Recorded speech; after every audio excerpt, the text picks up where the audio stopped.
this show.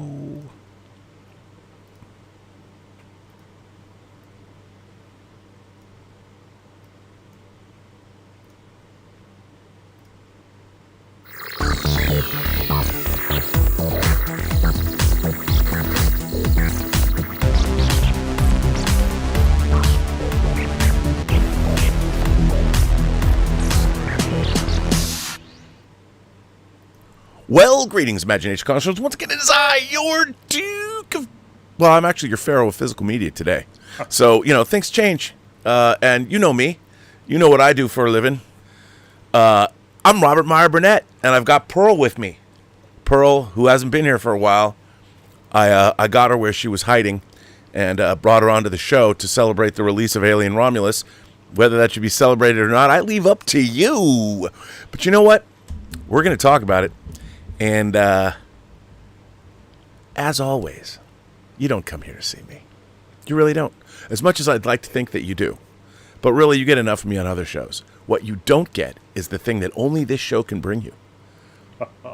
Your favorite German, my favorite German, the world's favorite German, and the Germans are sending ships to the the South China Sea. So who knows what's going to happen? Maybe he can tell us all the way from Saarbrücken, Deutschland. Mr. Dieter, Bastian Dieter, we're in the 160 shows. We're in the low 160s. Do you believe that? Unbelievable. And we're still doing it. And I say, greetings, Imagination Connoisseurs. Dieter here. Here I am, Rocky Like Erkan. And welcome to Monday edition. You got to keep on your toes, people. You never know when Let's Get Physical Media will be on the air, but we're here, we're live, and we hope we have a good show for you. And Rob, let's dive right into it.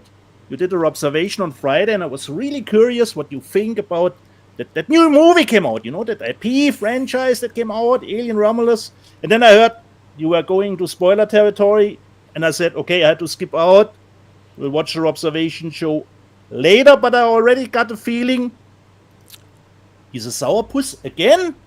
But the people seem to love the trailer. The critics are there. The critics are good. And I watched it Friday evening, Rob. And I came out of it and I said, yeah, you have to hear what he has to say about it. And like you said, Rob, I would like to discuss the movie with you. But after 3 days, I don't remember that much of the movie. Because like you said, and I know you hate that word, Rob, it was boring. Because I couldn't get into those characters and the Ian Holm CGI stuff.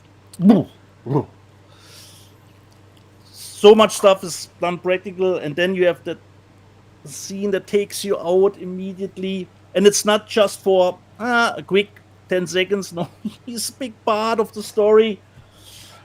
So, Rob, I barely remember the movie, even 3 days after it. So, I couldn't believe I'm in the same boat as you, especially since I liked or even loved every movie that Fede did until this day. And I was hoping, just like Prey, Rob, that we would get the equivalent with Alien Romulus, that we can get back both franchises to great heights. And it seems most people love Alien Romulus, but for me, no. And like you said, to use that one line, I would have just said, Rob, when David Johnson is his name, he really was extraordinary. Oh, he was great. Really the best.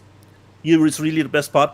I would just have said him, Rob, game over. Leave the man out, but if I remember correctly, the video games in the movie, so I would say have him game over, but leave the man out, get away from here, you bitch. And then there was that, even in that line, Rob, there was this awkward pause. So should I say the line, or should I say the line? Do I say the line, or you bitch? Okay, we said the line. And then, Rob, who wants to get remembered of the ending of Resurrection? Like you said, well, okay, we're here again. We popped up an older movie that I quite enjoyed, actually. Only if it weren't only for that ending of that movie. And considering Resurrection, I always remember those cool mercenary soldier types. Ron Perlman was in it.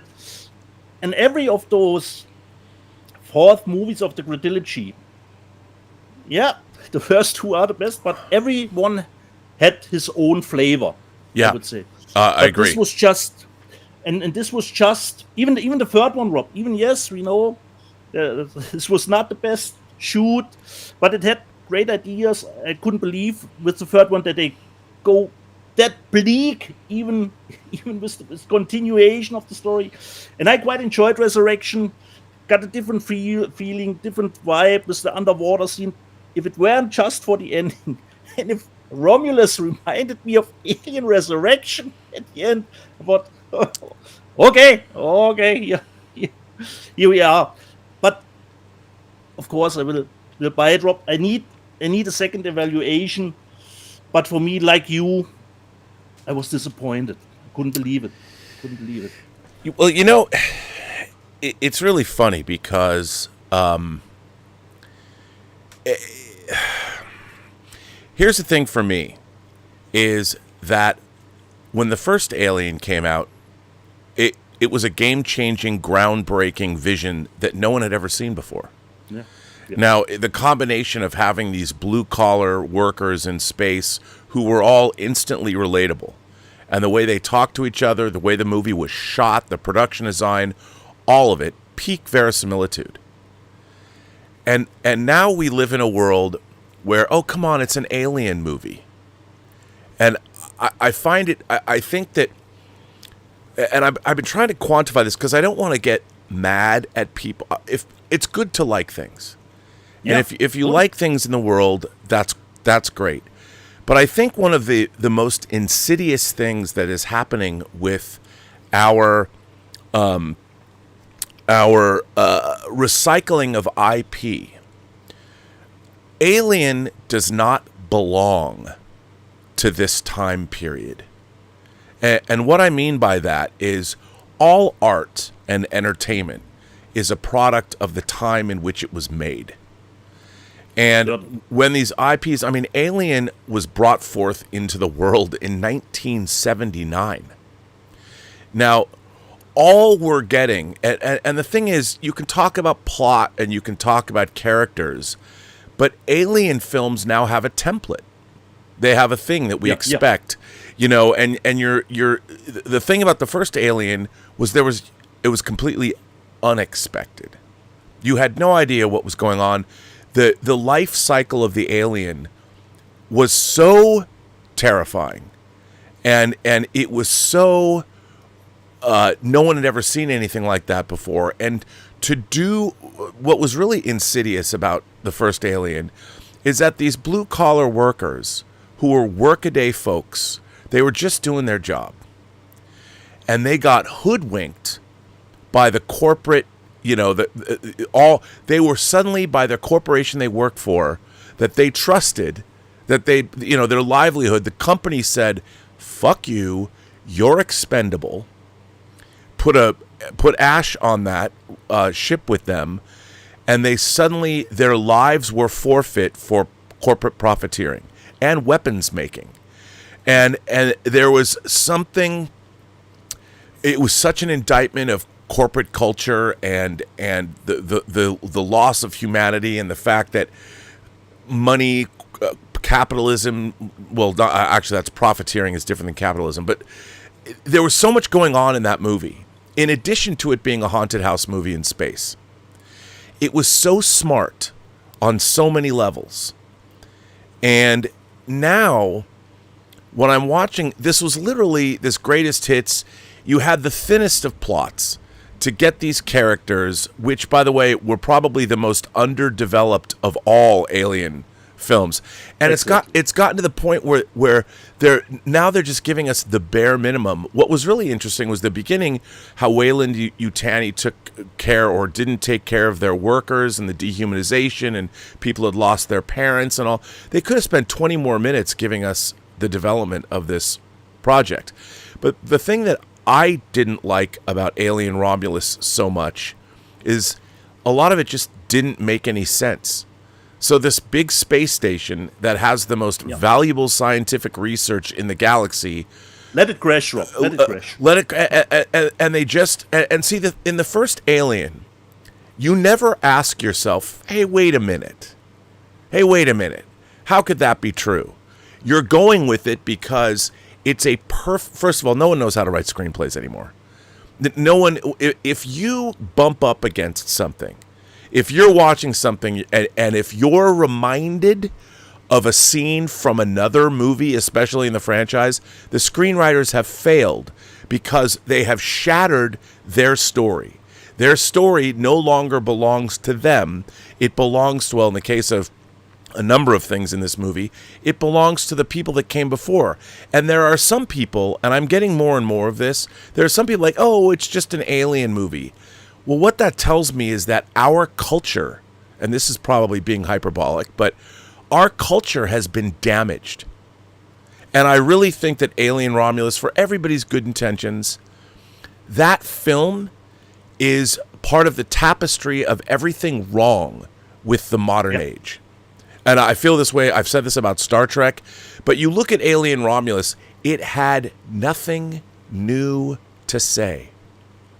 As a matter of fact, it was piggybacking on things that were said in the 70s, the 80s, the 90s, the aughts. And when you get to here, what does this movie have to say to generations of now? What does this have to say to audiences? And people always say, well, Rob, what does it matter? I'm like, well, it does matter because the reason why Alien and then Aliens endured and they loom so large is because of what those movies have to say about our culture. And because of how they resonated, their truthful nature resonated with audiences. Look, I wanted to love Alien Romulus. And frankly, I was shocked by how little that movie mattered to me. Yeah. And there was nothing in that movie. You know, the idea of them finally, there's a lot of interesting ideas.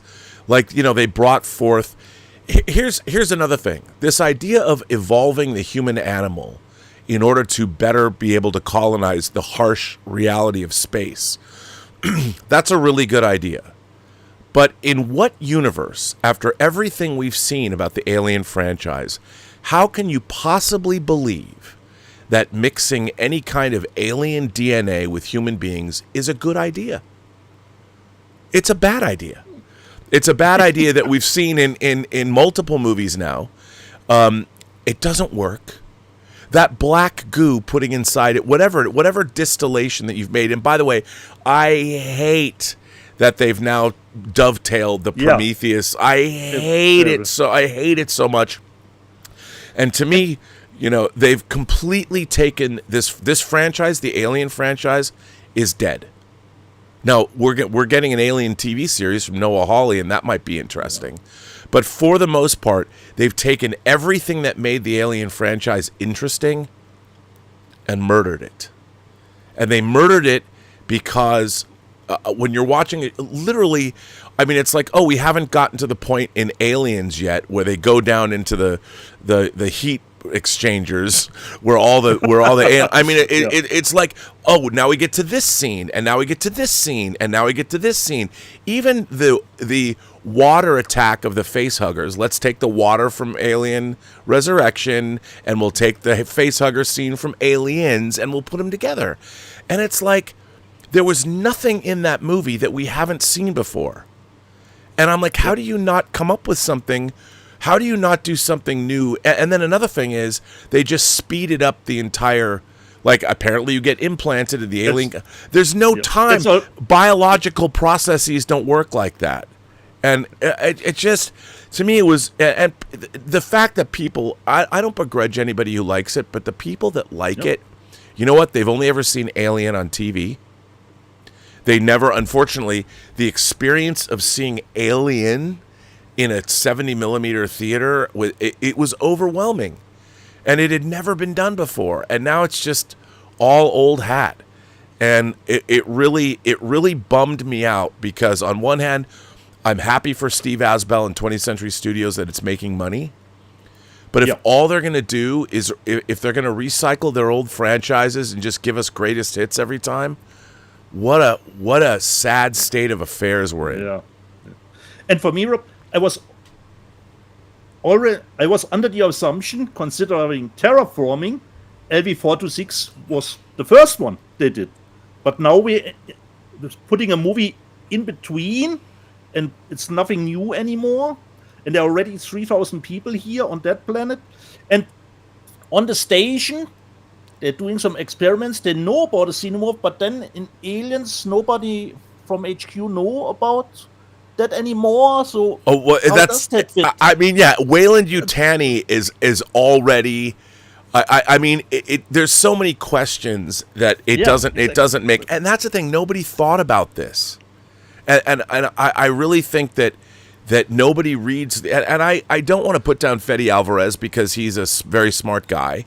Yeah, and I loved every movie he did. And I watched this movie and I'm like, this movie is dumb. It's a really dumb movie, and all the things that they're touching on. Like, even when you see, I prefer the term artificial person myself. Why are you stealing lines of dialogue from Aliens? And it's the movie that you're supposed to come before. Like, all the terraforming, shake and bake colony stuff, even the space station from Alien Resurrection, you've got another space station where they're already doing... I mean, are you telling me that they're doing the same shit 200 years from now in Alien Resurrection that they were... And it was just this mix and match pastiche of everything, and I found it all boring. Exactly, Rob. And you hate that word. And I don't know if you had the same feeling, Rob. For me, even the settings, even if they were practical, they were monotonous.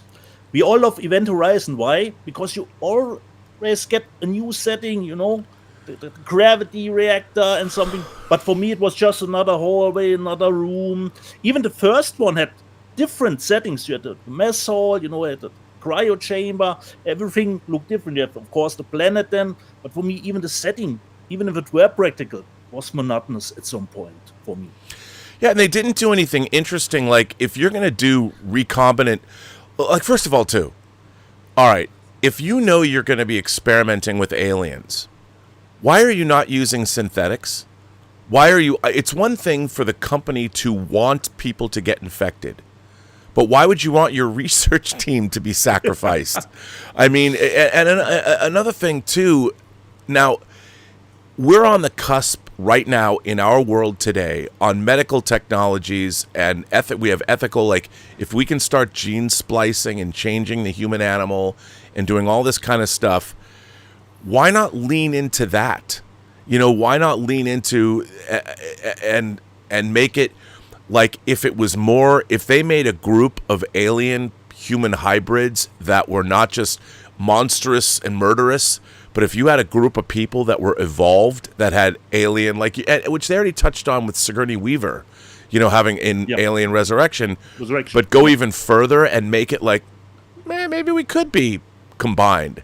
But it's like they've already made that the stupidest idea, and that's another thing about Alien Covenant and Prometheus. These engineers, they look stupid too. Like, this evolution about the black goo and all this, it's like, all of you people are dumb. These aliens, and if they had made these aliens come down and you made it more interesting, like, they were actually, the engineers were shepherding human society. That's why all these different cultures were painting they would come down and they would be the gods of Olympus, or they would be the creatures from our past, or doing something like that. But it's not. It's all, like, nothing in it makes it desirable. These engineers, they're pretty fucking dumb.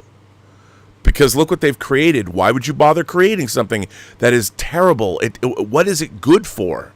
You have to flip it around, and there's got to be more thought behind all this. And I was profoundly, and as the weekend went on, I was profoundly disappointed because the thought should have been put into this. Why is it that I can sit and riff in 20 minutes and fix all the problems in this movie and say, do this, do this, do this? And why didn't the filmmakers?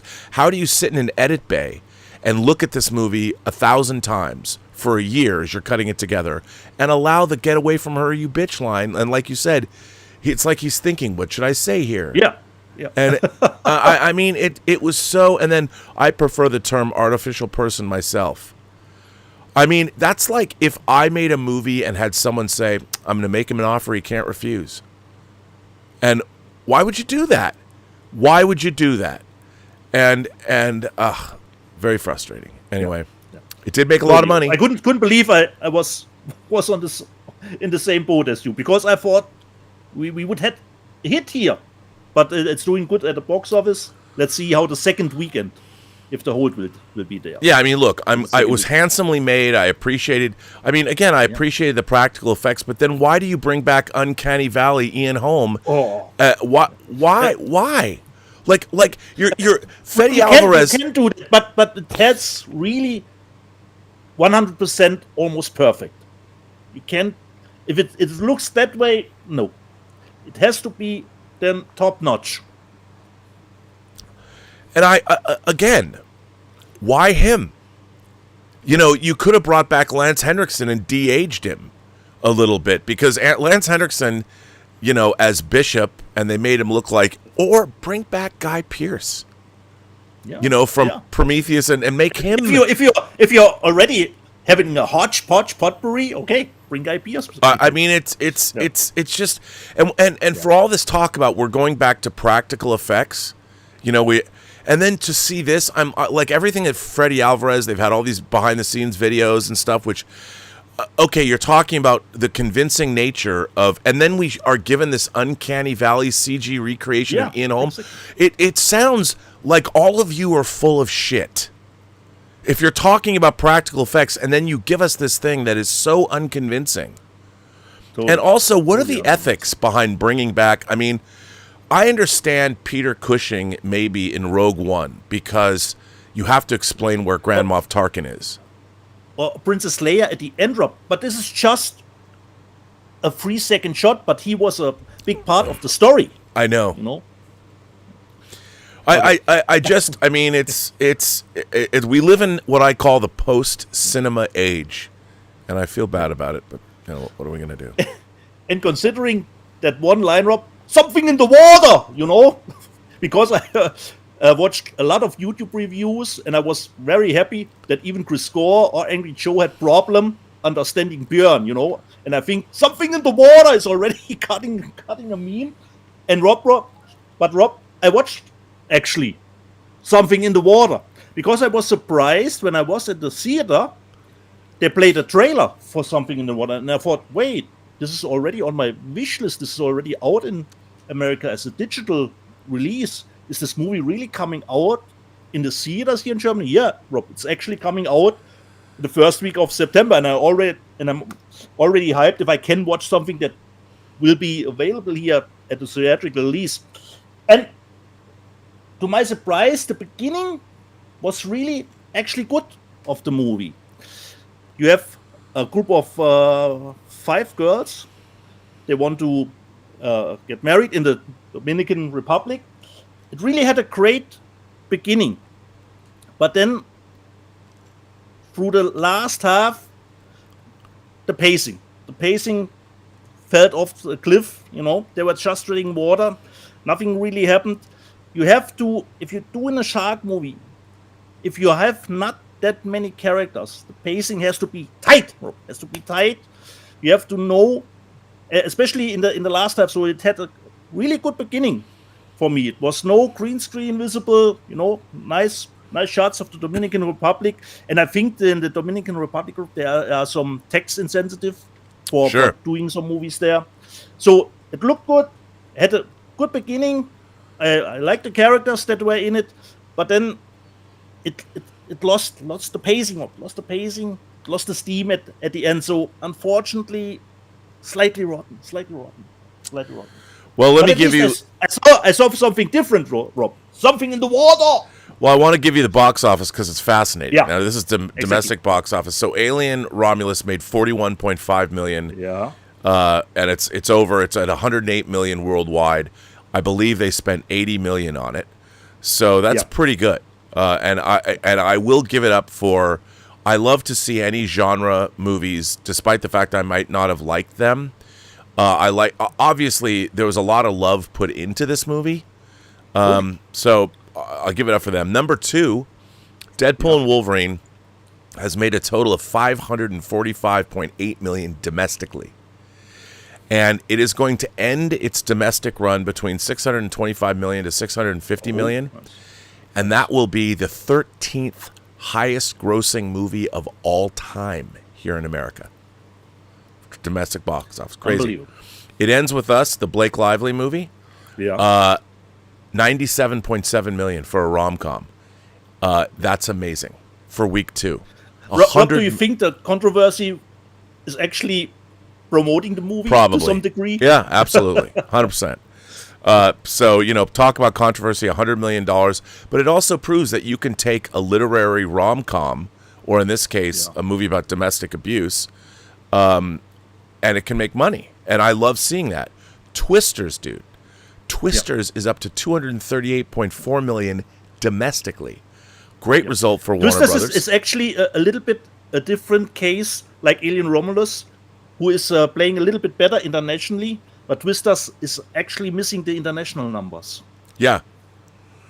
Yeah, I mean, and then they re-released Coraline, and it made $11 million this weekend, which was great. Despicable Me. Was it in 3D? Released in 3D again, Rob? I don't know. That's a good question. Okay.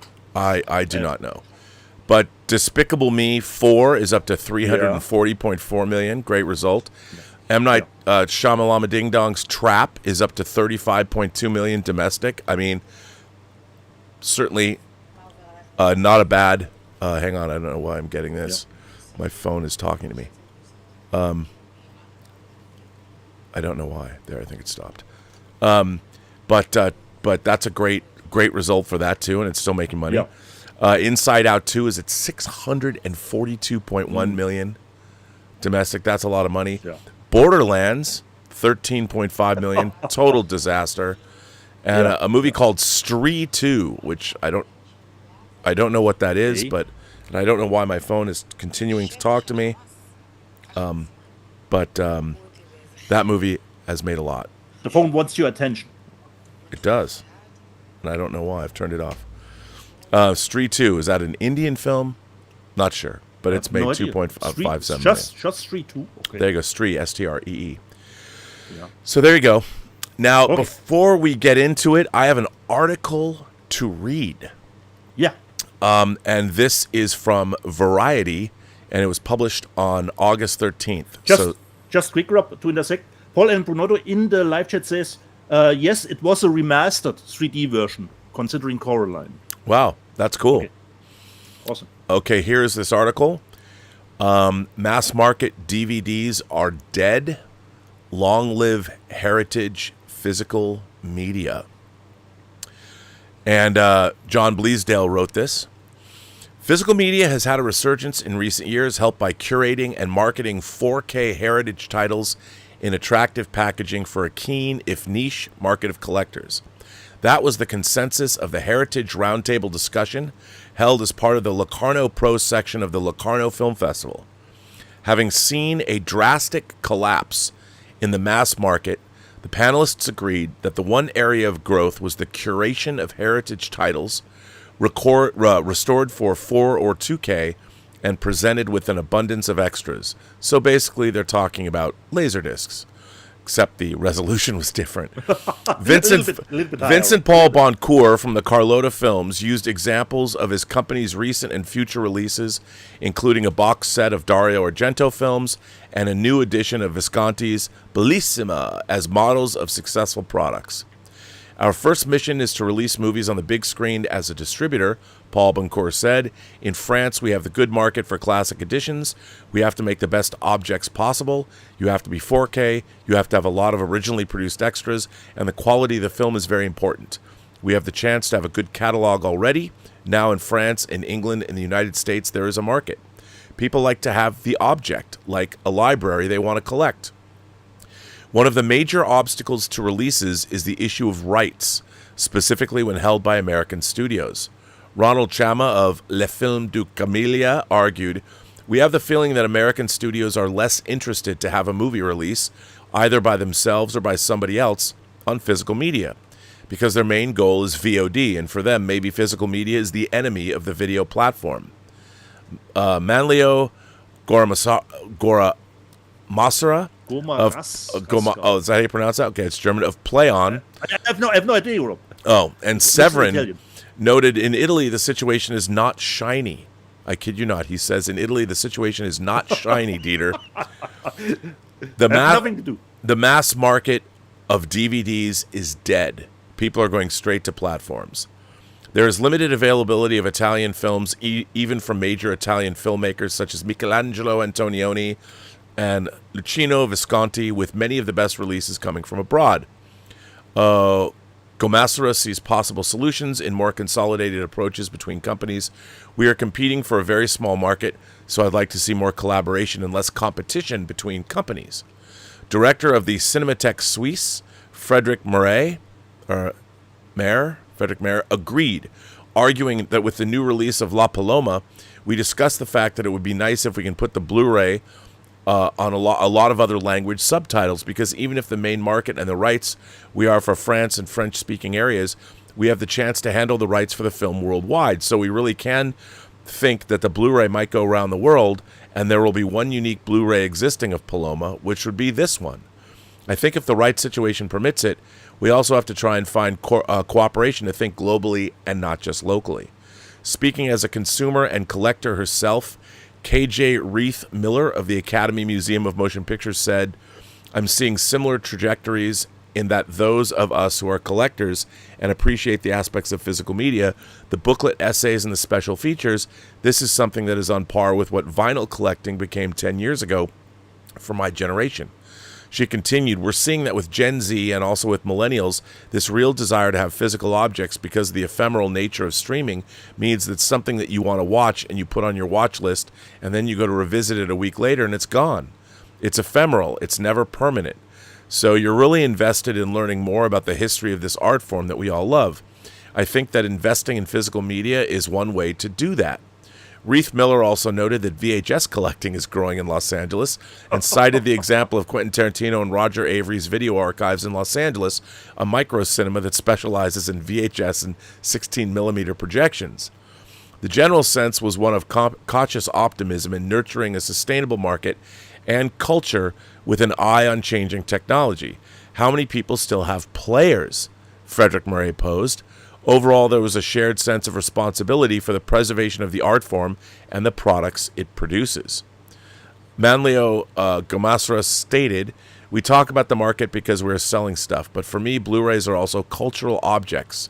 Think about how many directors were interviewed for the bonus features that have passed away. The witness of their life is there because of the Blu-ray. So for me, the Blu-ray is a cultural object that has to be supported. And this support should also come from governments, Gomarasco argued, as it does in France. Now, I thought that was a great article, but it brought up something that I've kind of been thinking about for a while. I mean, one of my favorite audio commentaries is John Sturgis' audio commentary on Bad Day at Black Rock. And my friend Mary got that Laserdisc for me. I didn't own it because I wanted to listen to the audio commentary. John Sturgis is gone, and that audio commentary is owned by Criterion. I think that Bad Day at Black Rock was released by Kino Lorber, so I don't know if they allowed them to port over that audio commentary, but they're right. I mean, maybe it's time, if you think, I mean, obviously movies are owned by corporations, but the movie studios seem less and less interested in their older titles. I mean, Warner Brothers, thank God you have people like George Feltenstein over at Warner Archive. But as movies get older, maybe instead of passing into the public domain, we should have a global repository of cinema that all the governments in the world might pay into. And it would be, I mean, our cinematic heritage is not that old. Movies are just a little over 100 years old. And you've got Indian cinema, Chinese, Asian cinema. There's movies from all over the world. Eastern Bloc countries, Russian cinema. Movies now represent a truly global art form. And maybe it's time, in a way, I don't know how anybody could do this and how it would work with corporations, but maybe there should be a global cinema archive created. And there should be a repository where all of our works of cinema are going to be digitized, are going to be saved for posterity. Because movies are falling. Movies, I've often said, are pop culture items, and every 20 years, according to my own axiom, pop culture only has a 20-year half-life, and then less and less people know about it. And I think that maybe it's time that we do that, because I see studios aren't even interested in putting out their own catalog titles. They're licensing out their catalog titles to other people. And look what happened to Paramount. I mean, I can't imagine that Paramount is in a state. Thank God we got movies like Alexander Payne's Election. We barely got Chinatown out. What the hell is going to happen to Paramount in terms of physical media? You know, they laid off God knows how many people. Is there anybody at the studio they're all worried about merging? But what about, is there anybody there who cares about their catalog and the rich legacy of cinema history? I don't know. I can only imagine it's a fucking mess. And that we all suffer, and so does our cinematic legacy. I don't know. Especially when they don't even put out the big box office hits, like Face Off, Kino Lorber. I mean, and that's the thing that's crazy to me is Face Off, a beloved movie from the 90s, John Woo and Nicolas Cage and John Travolta, and it's such a great movie, and Paramount has no interest in putting it out. Yeah, so strange. Maybe it's time. I mean, it should just be like it belongs in a museum. I mean, we have like the television archive here in LA, and there's the Museum of the Moving Image back east, but maybe there should be a global repository of cinema. That and there could be subdivisions, like a genre division. All the movies at Vinegar Syndrome and Severin and all these companies, and all those companies that have been doing work would all feed into this. They could still have their own releases and put stuff out, but they would help. All these smaller boutique labels would make sure that the world cinema. I mean, is there a place in India? I don't know anything about physical releases of Indian movies, but my God, all the Bollywood movies that we barely scratch the surface of here, I would be interested in delving into those. Like, I'd like to see some Bollywood horror, even though they probably haven't made much, but I'd still want to see it. I don't know. Okay. Rob, we are already deep into the show. I think we should show some stuff. I really don't. I don't have much to show, to be honest. Okay. Then start, Rob. Well, first of all, as much as I'm pissed at A24 for what they've done to Brian Fuller and the Friday the 13th TV series, which has a new showrunner announced, I will say this. It's still in development, Rob? They announced today there's a new showrunner. But having read some of the material that Brian Fuller and his writing staff made, it's a damn shame we're not getting it. And I think a lot of it, look, as VC firms, as venture capitalists throw money at places, they expect to see a return. And, great. If all you care about's corporate profits, fine. But it's a mistake. However, that said, I got my latest A24. They put out a magazine, like a quarterly magazine. Magazine? Okay. Yeah, if you become a member, it's like $5 a month. God bless A24. I got to. They're talking about Ty West's new film. I got to go full frame on this because I got to show this. So here's their magazine. Not today, Satan. And then you open this up, and they made this. First of all, I haven't scratched this off. It also came with an A24 scratcher. I don't even know what you get, but this is awesome. Escaping Satan's Web. And this whole magazine, I think it's a tie-in to Ty Webb's new movie. Look, this is a Satan hunting brochure, and these are the experts that hunt Satan. And I mean, is this your guideline, Rob, for your satanic club? Oh, dude, I this has got to be it. Look at this picture. For centuries, Satan has found ways to lure new disciples. I mean, this is hilarious. That's why I'm wearing my Black Phillip, the witch shirt. celebrating There's an A24. excerpt of the thing on the other side. Look at this, and these are the from a newspaper ad. Here's the thing from 1982. I mean, this is just the fact that look, my mother surrendered me to Satan. This thing is awesome, and you gotta love A24. Oh, and then they also gave a little poster from Maxine. Oh, nice. So, and so thank you, A24, for brightening my day. Not today, Satan. Not today, Satan. I mean, how many other film companies are doing? Look at this. This is so funny. Look at it. It says, what do you see in this picture? And on the bottom it says there are Satanists here hiding in plain sight. Hilarious. God bless A24. Rob, has no one ever used that as a one-liner? Not today, Satan. I don't know, but I love A24 for doing that. So thank you, A24. Now I only have 4 discs this week. I only got 4. One, Kino Lorber, the White Dawn. This is Warren Oates, Timothy Bottoms, and Louis Gossett. This is directed by Philip Kaufman, who directed Invasion of the Body Snatchers, The Wanderers, The Right Stuff. So it's not in 4K, but it does have audio commentary by Philip Kaufman on it.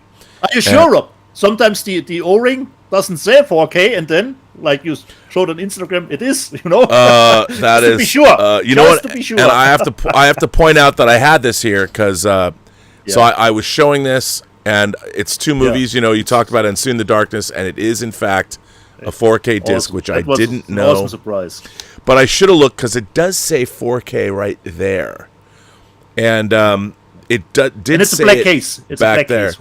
Yeah, it's a black case, but it didn't say. It didn't have their 4K label, so I stand corrected. But anyway, Getting White Dawn, Philip Kaufman movie. I saw this movie when I was a kid, and hey, I got that, and they sent it to me in one of their big boxes. I always feel bad when Kino Lorber sends me a big box with only 1 disc in it, because 1, it costs them more money to ship, and 2, there was only 1 disc in it. Yeah. And then, you know, I've kind of been going back and looking for things that I didn't pick up I'm like, oh yeah, I meant to get that, and I never did. Hugo. Martin Scorsese's Hugo in 4K. I never got this. And the 3D is in it too, yeah. I believe. Yeah. And I had the 3D disc, but not the 4K. I love this movie. Yeah. And I was like, why didn't I get this? I don't know. So I picked this up. And because perhaps it's more a 3D movie for us, Rob, and we already had a 3D. Perhaps that was. But it was Arrow, and you know, I love Arrow. So, and then randomly, Warner Brothers sent me Daniel Cretton's No Mercy, or Just Mercy with Michael B. Jordan and Jamie Foxx's legal thriller in 4K. This just randomly showed up at my house. It's better than a Chinese bean machine. I'm just saying. Definitely. So I got this, but the piece de resistance of everything that I got today, or this week, I got this pre-release earlier last week, but this is released today from Second Sight. 4K of your wait, Rob. I have it too. Where it is. And I was surprised, Rob, because I remember when I saw it the first time, it came with a big hype. I wasn't a big fan of the movie. I liked it, but it couldn't live up. But I watched it again, and I thought, were you off your ruckus? Yeah, it's good. Great. It is great. It's great as a home invasion movie. And like I said, Rob, if you only have 4 or 5 characters, the characters are great. But here, you get the parents, they have 3 kids and their partners, so there are already enough people to kill. There are enough people to kill already, you know? And that's always a good start, because this one has a great pacing when the killing starts, Rob. I totally forgot the twist of the movie, and that Ty West is even in the first one of the first victims in the movie, you know? Of course, this gets an 18. It gets an 18. It's an 18. Yeah. And, you know, it's got 2 different discs. I was a little bummed out because mine had a dent in the box, but what can you say? But then it comes, it comes with this book is awesome. Yeah. It's really thick, and it's got great stuff. It's a really, really, really good book. So, and some of the essays I was reading are actually quite good. So, and then of course you got the art cards and all that. A really good time with the second one. One of my axioms, Rob, from now on, considering you're doing a slasher or a home invasion, you only get one throat slash, Rob. Only one. It is a classic. It has to be done, but only one, Rob. Only one, not more. If you're doing more than one throat slash, considering that gets a downward. I can't argue with you there. I want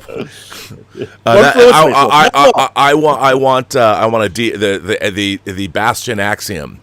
Only one throat slash. Throat slash, yeah. From this point forward, Rob, but it's probably the easiest, one of the easiest one to do, considering the appliance, perhaps. Oh yeah, but always effective, because everybody knows knows how much that would suck to get your throat slashed. Yeah. So I'm really had a good time watching Your Next again. So I got this one too. But it's cool because they sent it to us before. It's actually released today in the UK. So the official release is today. So thank you, Second Sight. And again, I didn't have it co-opted by whoever took that last box, but you know how we love Second Sight here. We love Second Sight. Speaking of Second Sight, Rob, I think you showed this one already, because this came with Your Next.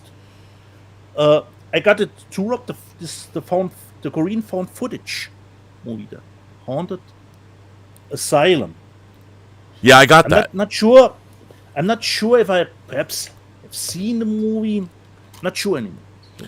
Yeah, I got that. I have not delved into that yet. Yeah. But it looks good. Of course, got big booklet again here. So, and we have some lobby cards too.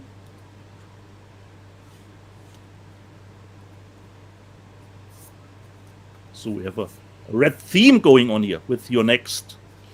Yeah. And the Haunted Asylum. So really, really nice. Really nice. I'm putting this back together, Rob. And I would say take over some super chats while I'm doing that, Rob. Okay, I will do that. I will read some super chats. We have a few. Kelvin Wellborn has been a member of this channel for 28 months. Wow. Alexander Wilson sends in a tip and says, "Oh, this is interesting. In China, Romulus was released uncut. Was there uncut? I didn't know that it was cut here. And a mom took their 8-year-old son to see it, and the movie scared the kid. The mom said in the paper not to see the film because it's misleading, but that the story created more excitement, and it's now going to make $100 million there. Well, great. Wait, they have ratings too in China. I would think so. I just love that. You know what? That mom is doing the Lord's work, taking her 8-year-old to see Alien. That's the kind of parenting that I think we all need more of. So I didn't know that. That's for him, probably a great experience because he had no baggage. Right. With him in the film, For him, this was all new. This was all new stuff. All new. That's all new. And that 8-year-old will never forget it. So, maybe there is good use for venerable IP out there. So, Garrett Groover says, Rob, how would you have felt if Kaylee Spaney's her character, Rain, was revealed to be Ripley's daughter, and a D.H. Weaver made a cameo appearance in Romulus? I probably would have walked out of the theater. I mean, these Star Wars, the universe is not small. I mean, if you did that, no. And remember, Ripley is only 20 years into her 57-year journey in Romulus. She's only been in space. But considering the movie, they just forgot to do that. Oh my God! I would have been so I would have been so angry. Hitchhiker 42 says he's been a member for 15 months, or they have been a member for, I don't want to assume anything. Hi! All Cameron is capable of seeing the flaws of his AI 4K discs rather than using experts of film restoration using his team. Well, obviously, one of the things I didn't want to bring up was James Cameron talking about how ripping on all of us, talking about grain structure. And I think, the first of all, people have gone over this, but they didn't do the Aliens 4K, from what I understand. They didn't even go back and make a new scan of the negative. It was a scan that was done, 10 years ago for the Alien Anthology, for the Blu-ray. And I understand where they're coming from. I mean, but to me, the technology is better. So why not always go back? As I've said on this show, my philosophy is to give us the best version of the movie as the filmmakers intended when it came out. Now, I have complicated... And we are apologists of that disc, We actually like it. I have to tell you, because they didn't do that. That would have been my first inclination, go back. But the problem is, Aliens was always a movie that was all over the place in terms of the film stock. They used a film stock that was only in production for like a year, and it's essentially a low budget movie. Aliens was made for less than $20 million, and so it's the actual negative of the film was all over the place. And to try and do a 4K version of it, people would have screamed either way. You were damned if you did and damned if you didn't with Aliens, because if you did a 4K version, the difference in film stocks and the graininess and the darker scenes, people would have hated it. They would have hated it, and I mean. People might say, well, Rob, So I think what he did was he gave us something new. And when I was watching Aliens, I was captivated by it. What they did, the retiming of it and how new they made it. And I'm like... I told you, in my hand canon, we are further into the future. Everything is clean, sterile, For me, it fits, Rob. It fits. I have to say, I was stunned. And Sophie came in when I was watching it. And she goes, because she's seen Aliens a lot, she's like, oh my God. So it's different. Yeah. Now, do I like that they're using AI? I don't. I will always, no matter how good AI gets, I always believe that to do it properly, you have to go back to the original negative. Always. Without exception. But in terms of Aliens, they didn't do that. They went for something completely different. And I found it fascinating. It might not have been and I'm only speaking about this is a one-off. I'm saying this only about Aliens, not about any other movie, not about True Lies, because whatever they did didn't work. But with Aliens, they went for a different aesthetic that I think actually, like you, works. And it's a hell of a lot of fun to watch. I was surprised. And considering Aliens, people who don't like that approach still have the Blu-ray to go to. Problem is that Abyss and True Lies didn't had prior to that. So you always can go back, considering Aliens, to the Blu-ray. No? Well, yeah, I mean, that's the whole thing. You can go back to it. And I think that, look, I get where people are coming from. But totally. There's also, I love that Blu-ray. I've got the Blu-ray, so hey. Matthew Garrett says, Rob, I just found out you had your own channel. Well, welcome. Welcome, Matthew. We've been around for a while, been around for 6 years, but it's great to have you. Why are you no longer on the John Campea show? Never heard a reason. Love you. Thank you for not being woke. Well, Matthew, I have to say, the only reason that I'm not on the John Campea show, and that doesn't mean I won't go back, is I've been directing and producing our 10-chapter audio drama, which is 7 hours long. Right now I'm in the process. Whenever I'm not streaming on YouTube, I am editing True Noir. I am working on True Noir. And it is, even though there's no visual picture, we started recording the voices at the end of May. So, and I'm still working on it. It's 7 hours long. So there's a lot to do. And that's just what I've been doing. That's just what I've been doing. So, everyone, there's no, John and I love John. I just told him I had to go. I had to leave to get this, to take this opportunity was great. So, and Louis Terrassa says, Romulus fucked up. We all knew it, Rob. Well, I mean, but the thing is, I enjoyed. A lot of people like it. A lot of people love it. Yeah, I mean, I thought it was too monotonous for me because it was all kind of monotone because you already know what the aliens are going to do. Like there's nothing surprising. So I'm watching this, going, okay, here's a set piece, and I'm wondering, well, how is this set piece going to work? But so you have facehuggers going after people, and now there's more facehuggers.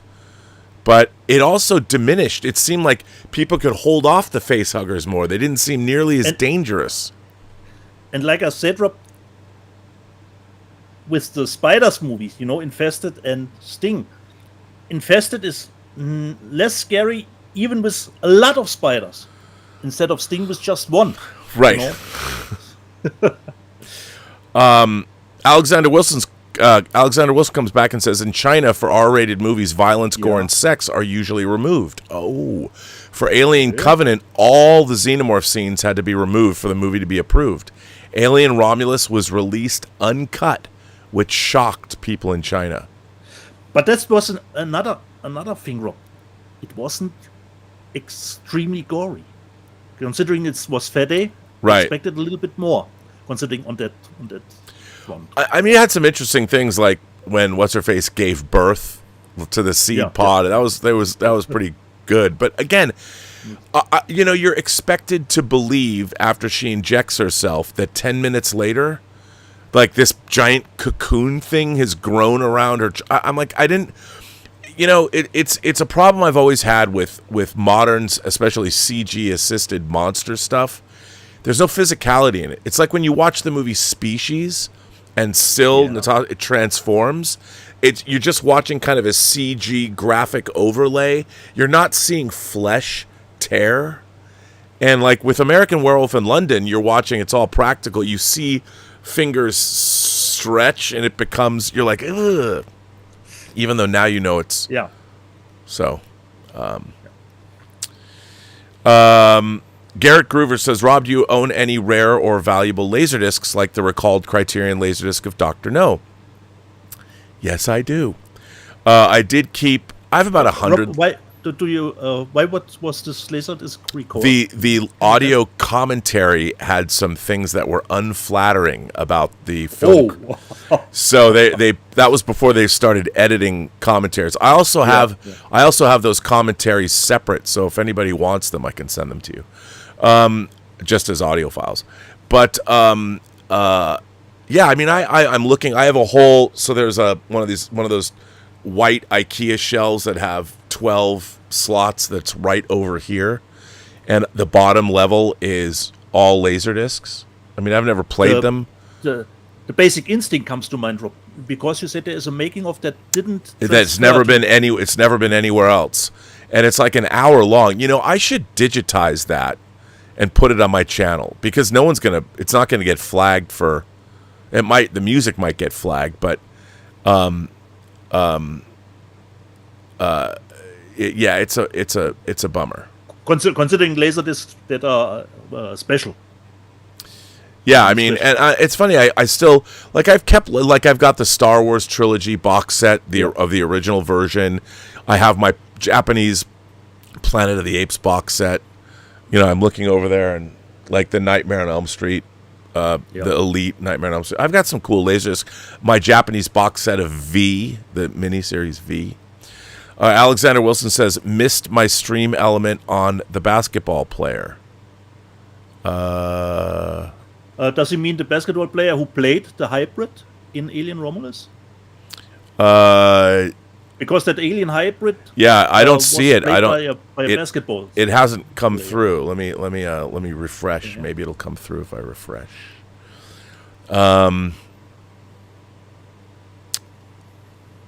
Oh yes, okay. Sometimes you have to refresh. The actor that plays the certain character in Romulus at the end I saw played basketball 8 years ago. He's a Romanian basketball player. Robert Bobrzik, Don't try the name, Rob. who is 7'7". Google him right now because he's one unique looking person, very ghoulish. Yeah, I mean, and you know what? Already without the makeup, Rob. Because Thomas Logan did send me some pictures. And I thought, well, I'm going to Google him right now. Wow. Here, I'll see if I can. Oh my God. Yeah. Unbelievable, Rob. Wow. I got to put this picture up because. Yeah. Thomas did send me some, and I was, holy moly. Wow, this is amazing. Wow, Alexander, this is dope. Thank you for the wait. We gotta. The audience needs to appreciate this because I knew it was a basketball player, but beyond that, that's wild. Because I know they did shoot it. I mean, obviously they shot it in. Did they shoot it in Romania? They might have because there's a lot of foreign names in the credits, and going overseas, there's a lot of great. I'm trying to. I've got the spinning pinwheel of death. So, okay, hang on. I will go and I will get this. Let's see. Here it is. Here you go. Here is. There it is. Yeah. Wow. That's pretty amazing. Yeah. But even then, I mean, look, I don't want to. I thought that was absurd, and the time frame from how that could happen, I was like, come on, man, I don't believe this. Yeah. And Thomas Logan was in the live chat. Robbie said you missed some super chat yesterday. Did you even have a show yesterday? No, I didn't have a show yesterday. But no, I went back and got them all. I read them all. The Robo producer just bought the Alien quadrilogy for the OG films, wondering Dieter's favorite of the four and if he saw Romulus. Well, we've been talking about that. Yeah, good. Go back to the beginning of our show. Almost talked half an hour about Alien Romulus. Yeah, Thomas Logan does say that Noah Hawley would have made a better Alien film. Okay. And Channel Surf says, "Hi, gents. Warner Brothers has an ongoing archival program for decades. Archival copies are being saved in SoCal and at the UV and S University of VNS, Villanova, in Kansas, and there you go. So that's good stuff. And let's see. I think I've got everybody. S Bean, by the way, became... It was a super chat from 10 minutes ago, but you probably said it was probably the Noah Hawley. Yeah. No, I hadn't gotten to those yet, so yeah. I think I'm all caught up. They're impatient, Rob. They're impatient. I know. But I'm looking forward to be honest. I'm still looking forward to Noah Hawley's show. I mean, I think I really like Legion, so maybe it'll be good. Maybe it will be good. It is for Hulu, Rob. It is for Hulu. So we'll see. And we have one last super chat, Rob, from Garrick Kruger. He says, "Rob and Deeds, in your opinion." By the way, what is your favorite? Hey, wait, you didn't answer the question. Oh, yeah. It's of course between the first and the second one, but I have to go with Cameron as a Cameron fanatic. I have to go with Aliens, but it depends on a little bit on the mood because they are totally two different animals. Yeah, they're very. I agree with you. And I totally have soft spots for the third and the fourth. Totally. Yeah, I mean, especially if you watch the assembly cut of Alien 3 that's on there. There's a lot of... They changed a lot. A lot of people hate that Newt and Hicks died, but for me, damn, Ridley can't catch a break. How bleak do we can go? Yeah, I mean, I really like Alien 3 a lot because it basically, it's Ripley Goes to Hell. You know, she's in the Hieronymus, she's in one of the circles. That movie got a little bit hold back just because of the effects, CGI wasn't there. No. Garrett Groover asks, good question. Robin Dietz, in your opinion, what is Ridley Scott's most underrated movie? For me, it's Black Rain. Bring on the 4K. I love Black Rain. I saw it in the theater opening weekend. I think Friday it opened. I love Black Rain. Rob, wouldn't that be a good title? It is from Paramount for Kino Lorber. Yeah. Ooh, that's a good idea. Ooh, it depends who owns it. If Paramount still owns it, I don't know. Yeah. I think it was a Paramount title, but I would love to get. I mean, the Ridley Scott titles that people forget about, like Someone to Watch Over Me. I don't think Someone to Watch Over Me is as good as Black Rain. Black Rain's just a lot of fun, and I like Michael Douglas's character, him and Andy Garcia. I don't know if women of the '80s are looking at shoes. It's the second place they're looking. I don't know love that. If people would say Legend is underrated, probably not. Yeah, I don't think it's underrated. I think it's a pretty amazing. Yeah. But Black Rain doesn't get the love because it's funny when Ridley Scott went and just started making like a regular cop thriller. It still looks like a Ridley Scott movie, so it's got that extra added sheen to it. But Black Rain is really cool. It's got a great Hans Zimmer score, an early Hans Zimmer score, which is good, and it's got Kate Capshaw. I love that I love the scene where she's trying to explain. He's asking about the mob bosses are fighting each other, and Michael Douglas, she says he's fighting a mob boss named Sue Guy, and he's listening like, oh, this is all very important information, and Kate Capshaw he says to her, he says, well, how many people know about this? And Kate Capshaw is like, including you, about 11 million. Because all the Japanese know, and it's yeah. I have such a Japan fetish. I want to go to Japan so bad. I've never gone. I've always wanted to go to Japan, and any movie, even though they shot a lot of that in L.A., I still like the stuff in Japan that they shot. Considering a newer one, I loved the one with Adam Driver, Ben Affleck, and was it called not the Duel? What was the The Last Duel? The Last Duel. Yeah. That I quite enjoyed, and I think this is an underrated movie. But I'll tell you, the most underrated... There's only one answer to this question. There's only one answer to the most underrated Ridley Scott movie. You're The Counselor, probably. The director's cut of The Counselor is the number one most... People hate that movie, and I love that movie. I mean, that movie is one of the bleakest... and when you have what's his name, Ruben Blades, one of my favorite things in any movie is when Ruben Blades like spells it out for Michael Fassbender's counselor and explains to him how the world works, and you see Penelope Cruz's headless body dumped in the landfill. I mean, that movie is so I don't even understand why people don't love that movie. That movie, Cameron Diaz fucks a car. And then you have Javier Bardem explaining to Michael Fassbender how weird it was to watch his girlfriend fuck a car. And how do you not love that movie? One day I'm gonna have a counselor appreciation member screening where we're gonna watch The Counselor, and I'm gonna make everybody understand how great that movie is. And even if it's not out in 4K, Rob, I think the Blu-ray was pretty good.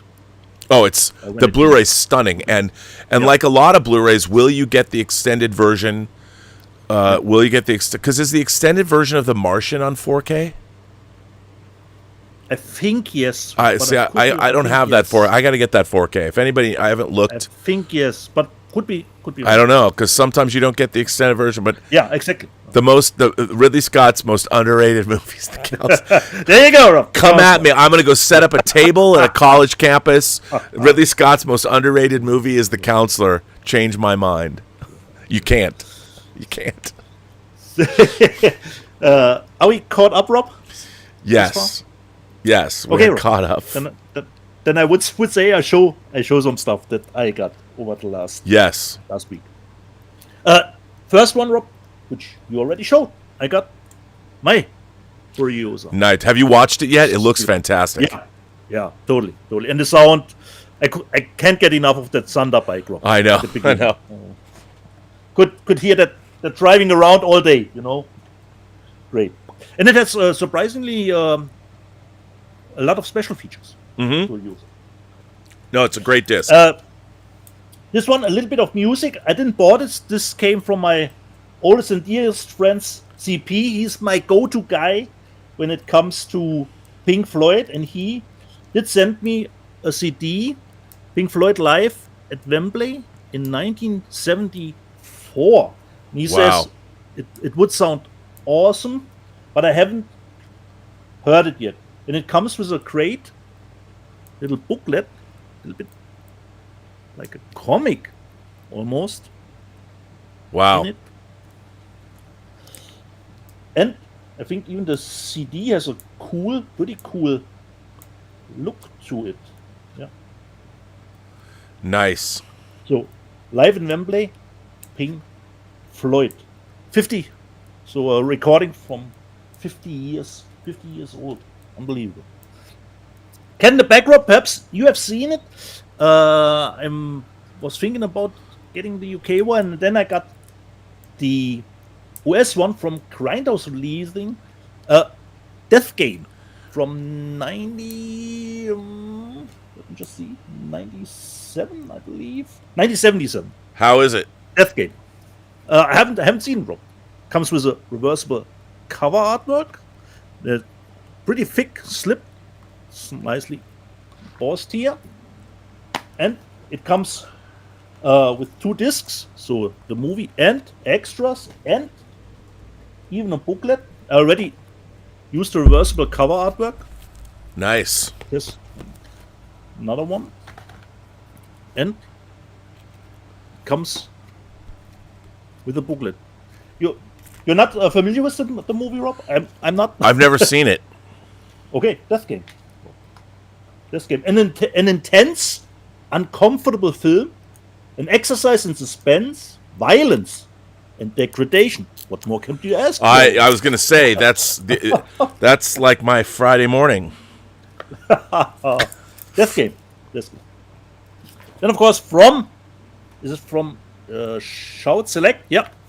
I've got Delta Force, the 4K. Fortunately, no extras on the movie. Oh, that's okay. Just the movie in 4K. A movie which has, I would say, 2 halves. A very cool beginning at the beginning, so really tense. And then they said, "Hey, wait a minute! We're doing a Chuck Norris movie. Let's blow some shit up. God damn it!" And then, Rob, I think you have already shown it, but I'm not sure. A German movie. I got a 4K of Lola Run from Sony. 4K. Yeah. Let me just see where I go from here. This one was a Schnäppchen, Rob. I already own the movie, but this is a media book, and it was really price reduced. I love the cover. With Barbara Crompton and Larry Fessenden, who was in Your Next Tool.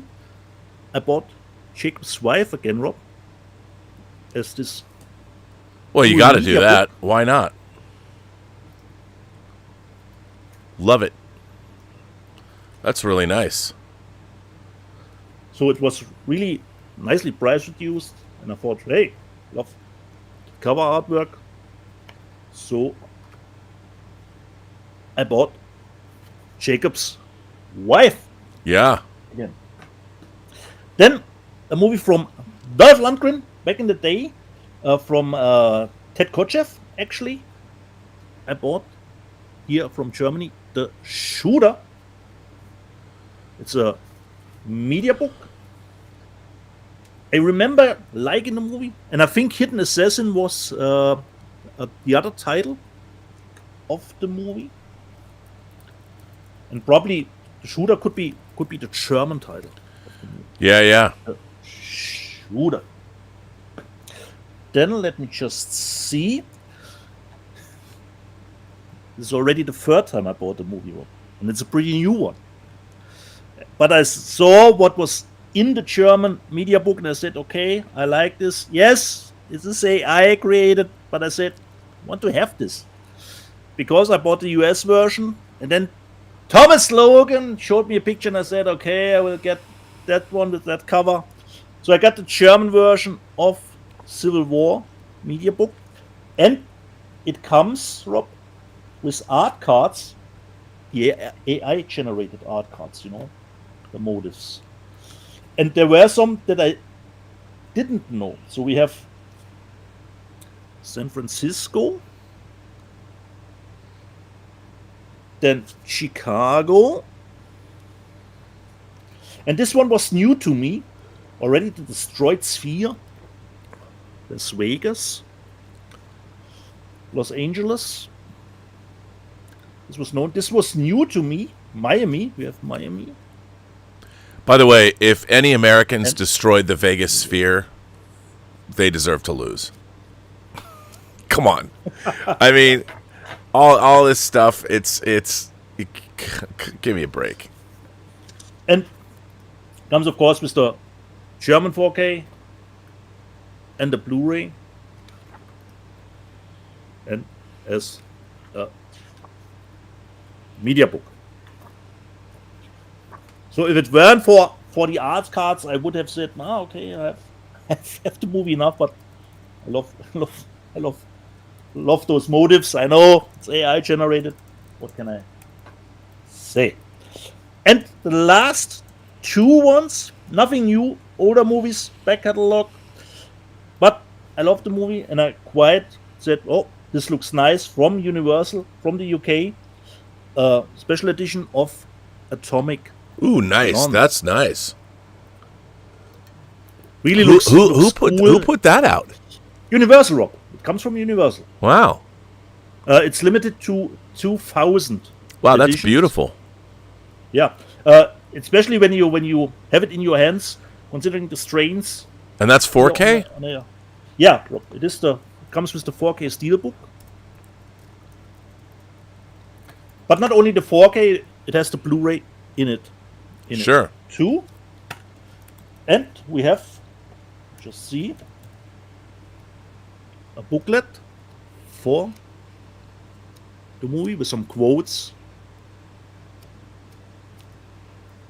Sometimes set me up, someone from the inside, and some art cards. Wow, it's already sold out. Wait, What a bummer. Oh, well. and poster artwork, even a little bit different, which I quite enjoy. Not the same. That's always great. And some art cards still are here.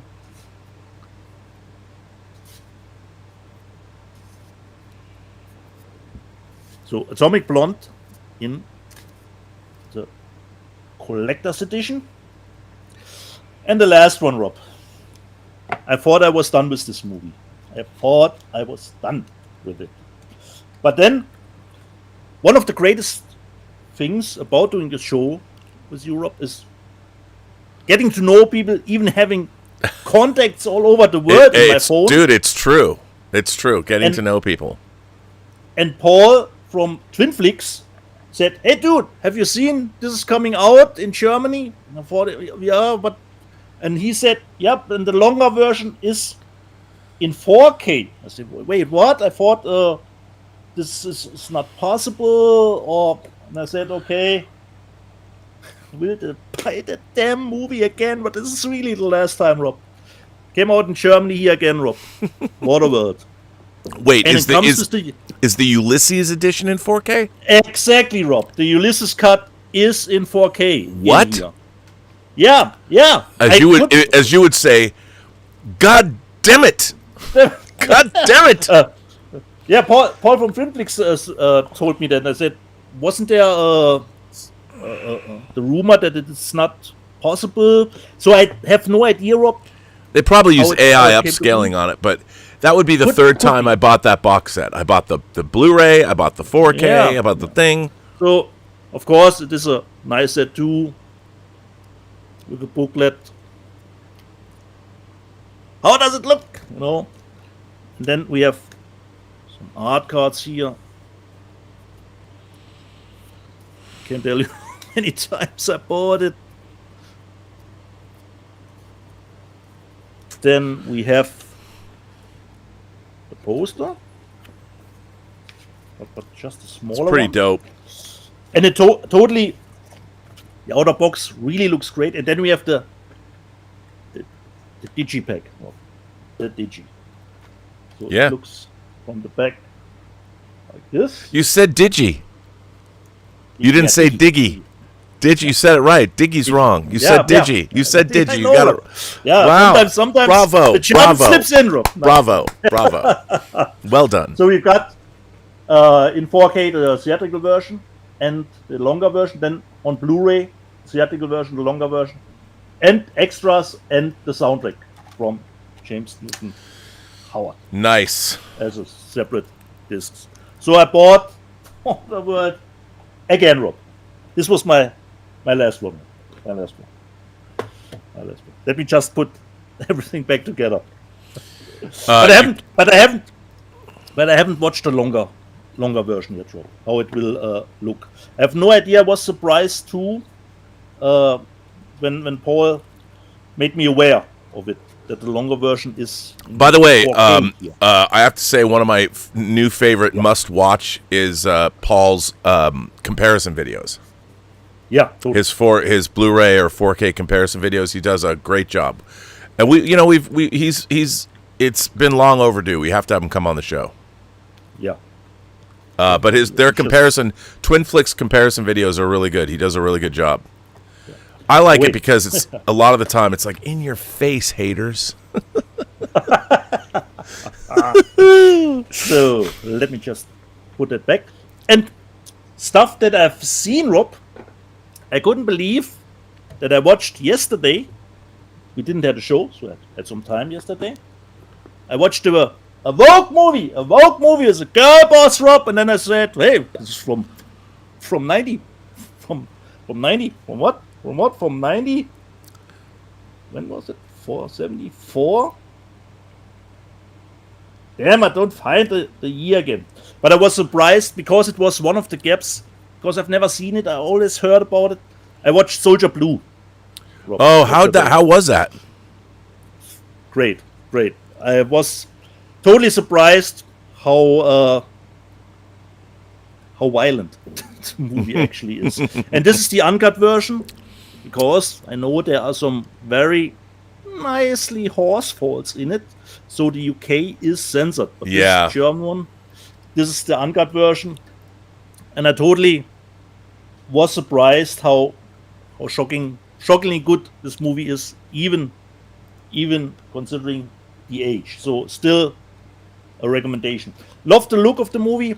It actually doesn't have that much of special features, only an audio commentary from film critics, but a new interview with Candice Bergen about making the movie, which she said was a lot of fun to do it. So this a little bit of my whole, and just the digital streaming stuff. Considering, Rob, you said you're the only one who likes the Counselor, and I'm probably the only one who liked Jackpot, who came out this week with Aquafina and John Cena, and I had a blast considering the concept. That's Paul Feig. Yes. That's Paul Feig's new movie. Exactly. It's silly, doesn't make any sense. But do you know the concept, Rob? Yeah. Oh yeah. You get a jackpot, and for 24 hours, people get to try and kill you. Exactly, Rob. It's placed in the future, 2030. Yeah. And for me, the only what was negative, too many pop culture references, way too many. Yeah. That I could, but I had a great time, and it was more of an action movie than a comedy, which I didn't expect at all. And the stunts were really nicely done. Only 90 minutes, nice bloopers at the end. So for me, Rob, this could actually be a nice franchise, but with different people and different styles. You could make some movie in a Crank style more. Perhaps one where you don't have a bodyguard. So different styles. But I just like the concept about here getting the winner of the jackpot, and just 90 minutes for a streaming movie. I quite enjoyed it. Nice. And I was surprised. Rob, probably the only one who wasn't that offended by the Umbrella Academy with the last season. Yeah. I really like. I love the show, but it was. I know. Okay. I think they ran out of comic material. What was the problem? Oh, okay. So, I don't know. But I really liked it. I love that cast, and it was only 6 episodes though. Exactly. And for me, it's just the ending was a little bit anticlimactic. But Rob, I love the the end monster, had a Resident Evil vibe, always getting Yeah. bigger, And I had a great time with the episodes in between when they were at the CIA, because for me the third season was actually not that strong. We were confined just at the hotel, perhaps a COVID shoot, so I was happy just to go out with the people again. The ending was a little bit anticlimactic, but I always love to see Nick Offerman. It doesn't matter what he plays, he's always I know. great. So I quite enjoyed the season 4, but I was surprised how many people hated the 4th season. Yeah, I really love the first 2 seasons of the show, but it's a cool show. I like it. It's a cool show. Yeah. So this was what I've seen. Nice. Well, okay. Should we do the news? Do the news. News. There's some pretty good news. Criterion released or announced, I think it's their November slate, which is one of their, I think, best ever in a long time. Yes, we're getting a lot, but let's go through their slate very quickly. We are getting the original Scarface. By the way, I would be remiss if I did not point out that Paul Mooney, Boris Karloff, and George Raft, the actor George Raft, is in this movie. George Raft is a character in what? True Noir. George Raft is a character played by actor Don McManus. So George Raft is, again, a real person. McManus is great in this, but as the role. But I mean, George Raft is great in Scarface. But getting this in 4K, the original Scarface, is terrific. Of course, BFI is going to beat him to the punch, but Criterion is putting out Seven Samurai in 4K. And I love their packaging. I wish they did something new for this, because this is, to me, the 4K of Seven Samurai so far is probably the release of the year. And not to be outdone, Godzilla, Gojira. The original coming out in 4K, to go put it right on the shelf with Godzilla -1. I forget, did you already get you got the Japanese box set of Godzilla? But I have to buy another one, Rob, because I need English subtitles. Yeah, I pre-ordered it, so I'm waiting for that. But to put it right next to other than that, Rob, it's nowhere to be seen yet. There's no German release announced, No and I'm buying it from the Godzilla store because God bless them. One of my favorite movies when I was a kid, Paper Moon, coming out in 4K with Tatum O'Neal. Peter Bogdanovich is great, coming off the Last Picture Show and Paper Moon, that 1-2 punch. Can't wait to get this in 4K. Really love this movie. And then coming out with more bangers, The Shape of Water. By the way, I love this cover. Shape of Water from Guillermo del Toro in 4K is Academy. The fact that this won the Academy Award for Best Picture still amazes me. Hey man, considering how genre-like it is. If you want to fuck a fish man, this is the movie for you. It's incredible. And now, I'm going to admit, I've said before that growing up in a Jewish household of my father's generation, everybody thought that the hottest Jewish woman who ever lived, ever, in the history of women, was Barbra Streisand. My entire life, I had a Barbra Streisand. I push back against this. She's incredibly talented, but for me in my household, Christmas was Jewish movie day. And every Christmas, we would all go as a family to go see a movie and have Chinese food. We did that every year. It was a thing, Jewish movie day. There were two movies. There were two movies on Jewish movie day that were the ultimate Jewish movie day movies. And the first of those was Yentl, the movie that Barbra Streisand directed, where she goes undercover as a boy.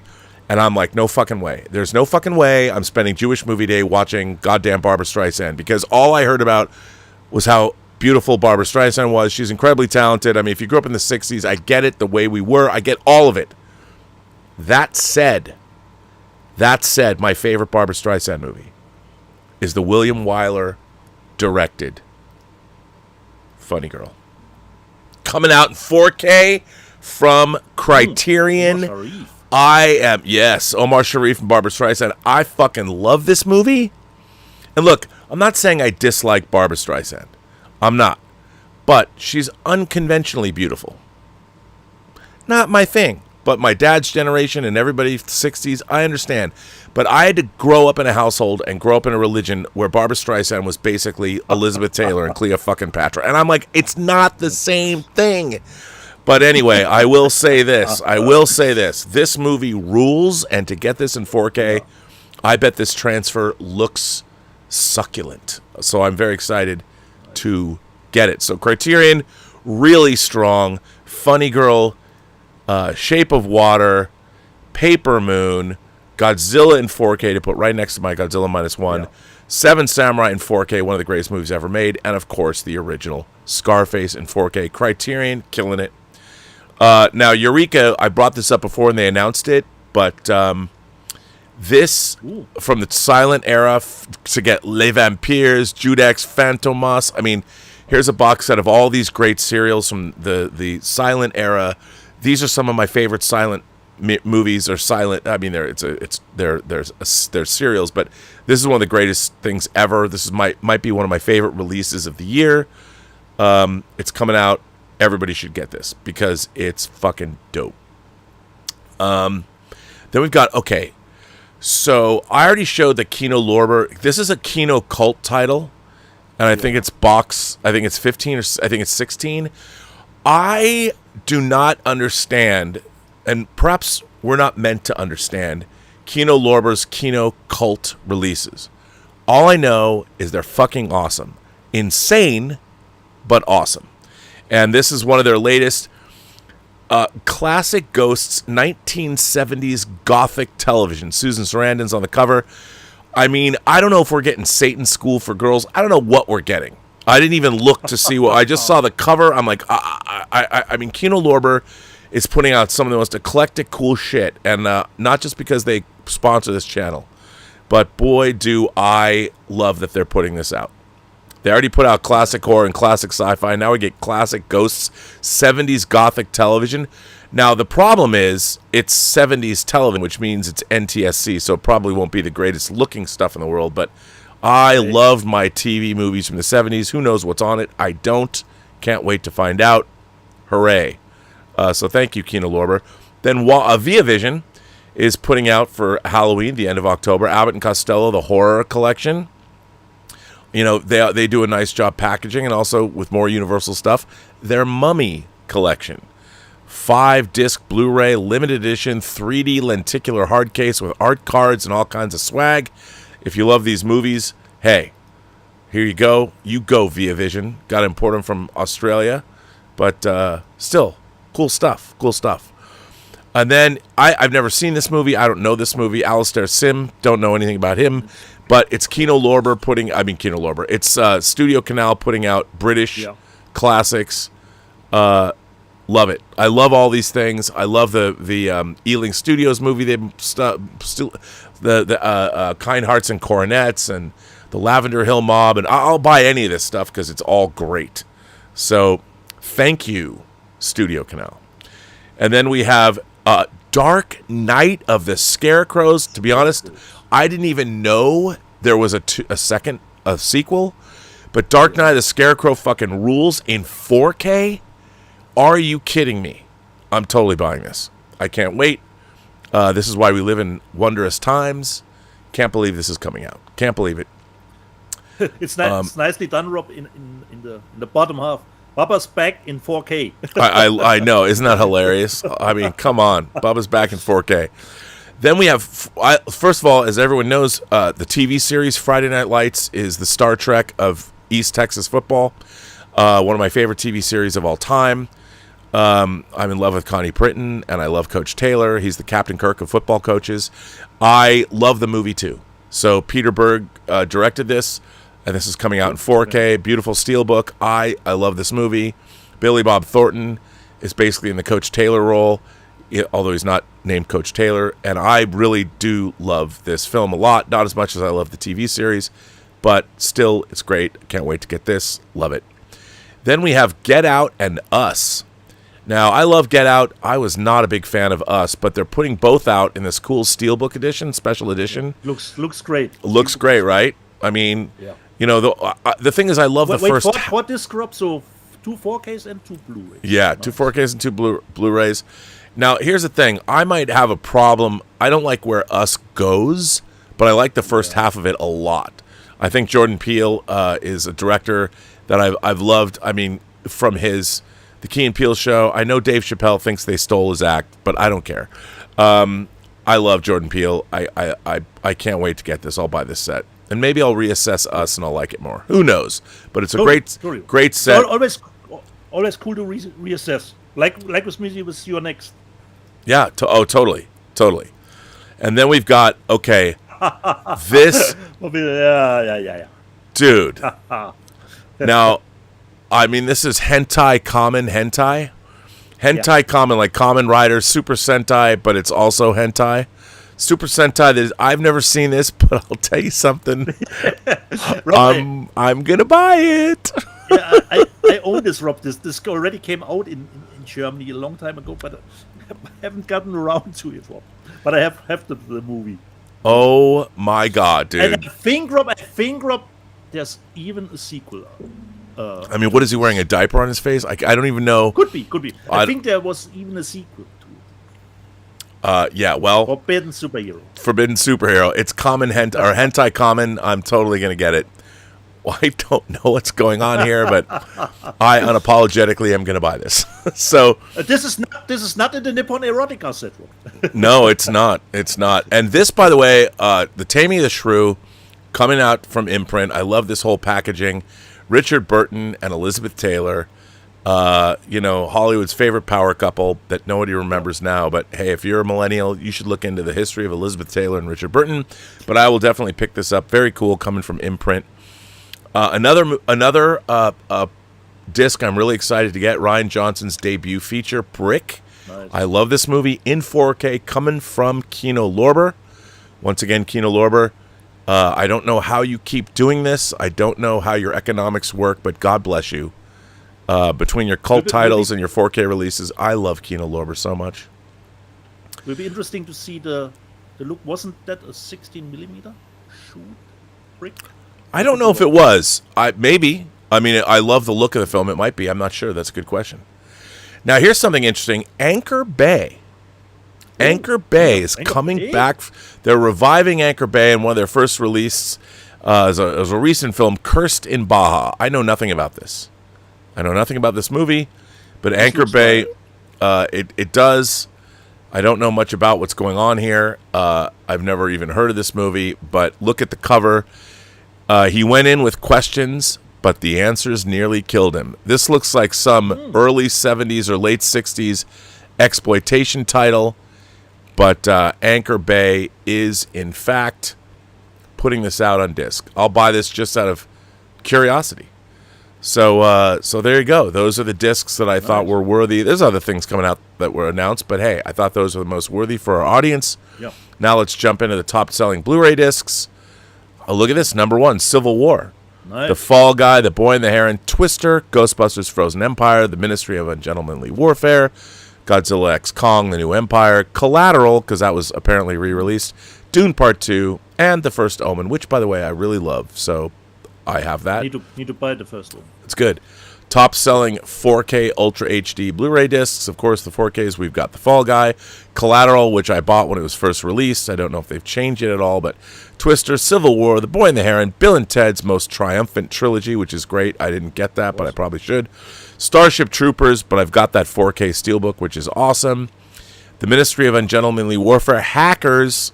Hackers coming out hot, and Dune Part 2. So there you go, Dietz. That is all the news that is fit to print. Considering animes, Rob, have you seen The Boy and the Heron? I have not yet. I'm neither. I own it, but I have not watched it. I have not. Okay. I have one letter from our friend Paul Allen Brunotto, and he wrote in tribute to 2 movie legends who made their mark on film. Greetings, Rob and Ida. We pay tribute to Academy Award nominated actress Gina Rowlands, who passed away August 14th at the age of 94, appearing in over 55 movies and numerous TV shows in her varied career, starting out in a big part in 1958's Shadows, written and directed by John Cassavetes, his first film. That same year, she starred opposite Joseph Farah in a breakout role, The High Cost of Living, that he directed as well. With too many memorable titles to mention, I think most remember her in 2004's The Notebook. When I think of Gina Rowlands, I immediately think of John Cassavetes, her husband. 7 films that John wrote and directed. Gina was the lead and brilliant in all of them. 7 of her movies are on Criterion Blu-ray.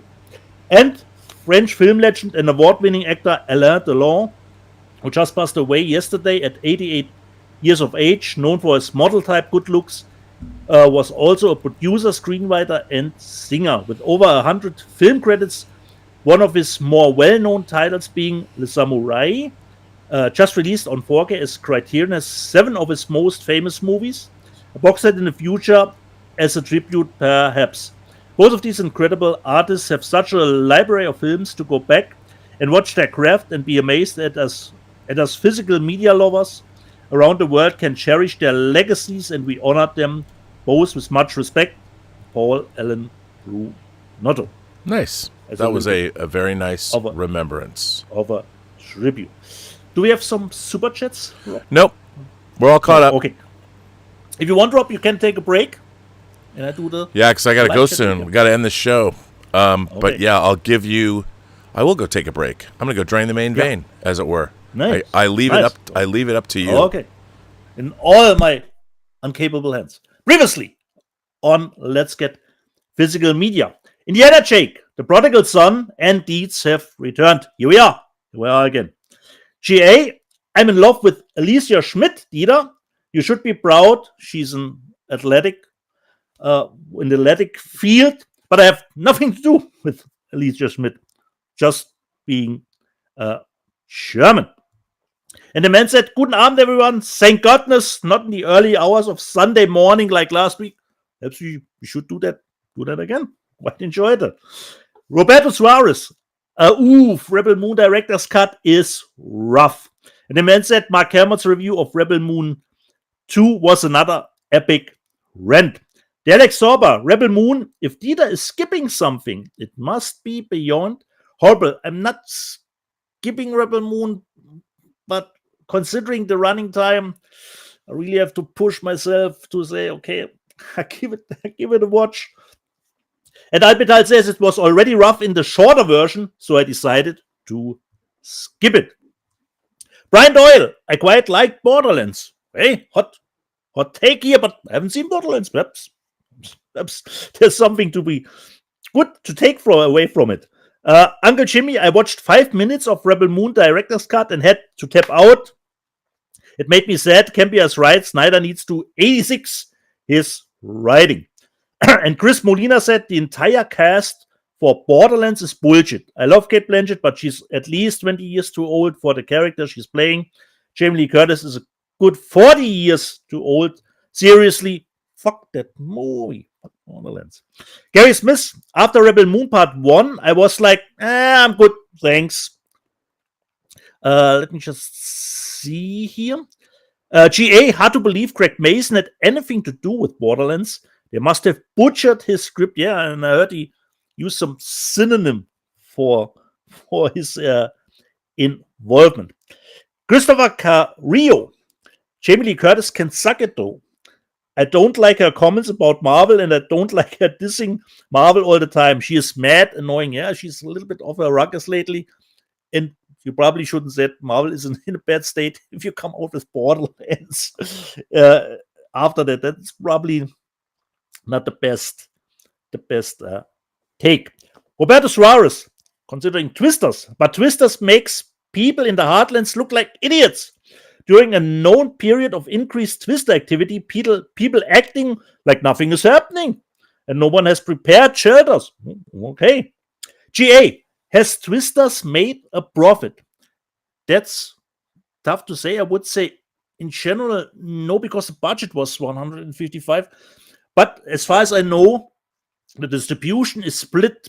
I think I could be wrong. It's Universal in the States and Warner internationally. So whoever got the international distribution got a little bit of shortchanged, and the domestic one got some nice cheddar. So Perhaps one for one studio profitable, for another one less. Miele, anyone ever watched Cannibal Camp Out? I made that. I have not, but you always bring that movie up to me. Could be my right up my alley. Cannibal Camp Out. Okay. Derek, considering House of the Dragon season 2. Season 2 ending reminded me of Empire Strikes Back. Left you hanging with a lot of questions. Well, not really a lot of questions. More get to it. Get me some Dragon War here. Alex Knight, I need a Region 3 4K player. Going to make sure the next one I get does that. I don't think my Sony UBD 800M2 does. If it's not modified, normally not. Castle Grayskull, happy birthday, Dieter. So Rob, they're on to me too. Yeah, thank you. Matthew, go that Mirror Universe would like in the Mirror Universe, Rob would like Kurtzman track, and that alone would be frightening. I would never even in the mirror. Kirk said to Spock, "You're a man of integrity in both universes." I'd like to think if I was in the Mirror universe, the Mirror Rob would also have integrity and would never like anything Kurtzman or J.J. Abrams did in terms of touching Star Trek. So, Matthew, you're wrong on that one. Roberto Suarez, is there a way to play all region discs using software? For example, like an app for the PS5 or Xbox that would work around the region coding? Roberto, as far as I know, no. But I have never. But there are people that have. There are people who have done it. So. Oh, okay. I have never dived into that topic. Film fan forever. Have you guys seen Beau is Afraid? What do you think? I always push that movie before me. I've not seen. Rob, have you seen Beau is Afraid? I did. Okay. It was. I didn't love it. Okay. I appreciated it, but I thought it was very kind of self-indulgent. I didn't love it. Okay. Would it be better, Rob, if it were shorter? No, I just think so the running time is not a problem of the movie. No, I was interested in it. I think that it was just self-indulgent. Okay. I mean, here's the thing. I'm always of the opinion that when you make a movie, you are presupposing you're making it for an audience. Otherwise, why make a movie? And you always have to take into consideration that the story that you're presenting to the audience, you might want to tell a story, but sometimes directors get a little too self-indulgent with the stories they want to tell, and they're able to get great collaborators. It's a beautifully made movie. I just thought it was kind of annoying. Okay. And I have a wide authenticity. I cast a wide net. I cast a wide net when people hate Ridley Scott's The Counselor. I'm like, what is to hate? That movie is so mean-spirited, and it's got actors just. I mean, Javier Bardem alone with his hairstyle. I mean, everybody's having such a good time, and the screenplay obviously is written by a master writer, and everybody is just. I mean, that's one of the most nihilistic films I've ever seen in my entire life. I love it so much. Love it. Yeah. Anyway, but Beau is Afraid. But I hope I will get around to Beau is Afraid at one point. Tele, about to watch RoboCop for the first time tonight, and then Tele, you watch it again and again and again until you get to the times we already watched RoboCop. I hope he means the original. Yeah, but it doesn't specify, Rob, but I think he means the original. Just as an assumption, of course. Alex Knight, I have the 2080p Arrow release of RoboCop. Is the 4K version worth the upgrade? Alex, it's RoboCop. Of course. There's no way around it. And Castle Grayskull, do you smell what the Rob is cooking? Of course, beans! He's cooking beans! Eugene, considering the Rob presented us what Warner will be putting out, and Eugene says, no Green Lantern! Nobody want to see that again. And Uncle Jimmy says, I love Under Siege, great movie, Tommy Lee Jones is a great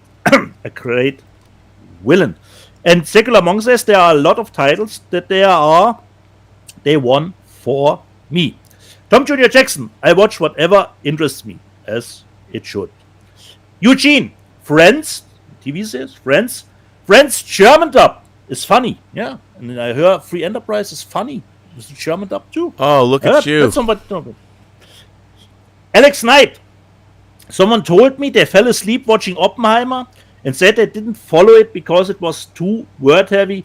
That saddens me. Yeah, can happen to the best of us.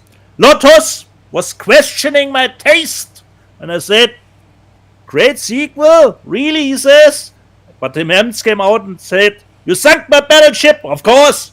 5 out of 3. I would just like to point out that Bill Sadler, who plays Death, is in True Noir, the assassination of Anton Cermak. So run to Kickstarter right now, or Moribund Kickstarter, and buy the show in whatever format you want it, because it's so star-studded. You're going to love it, if I do say so myself.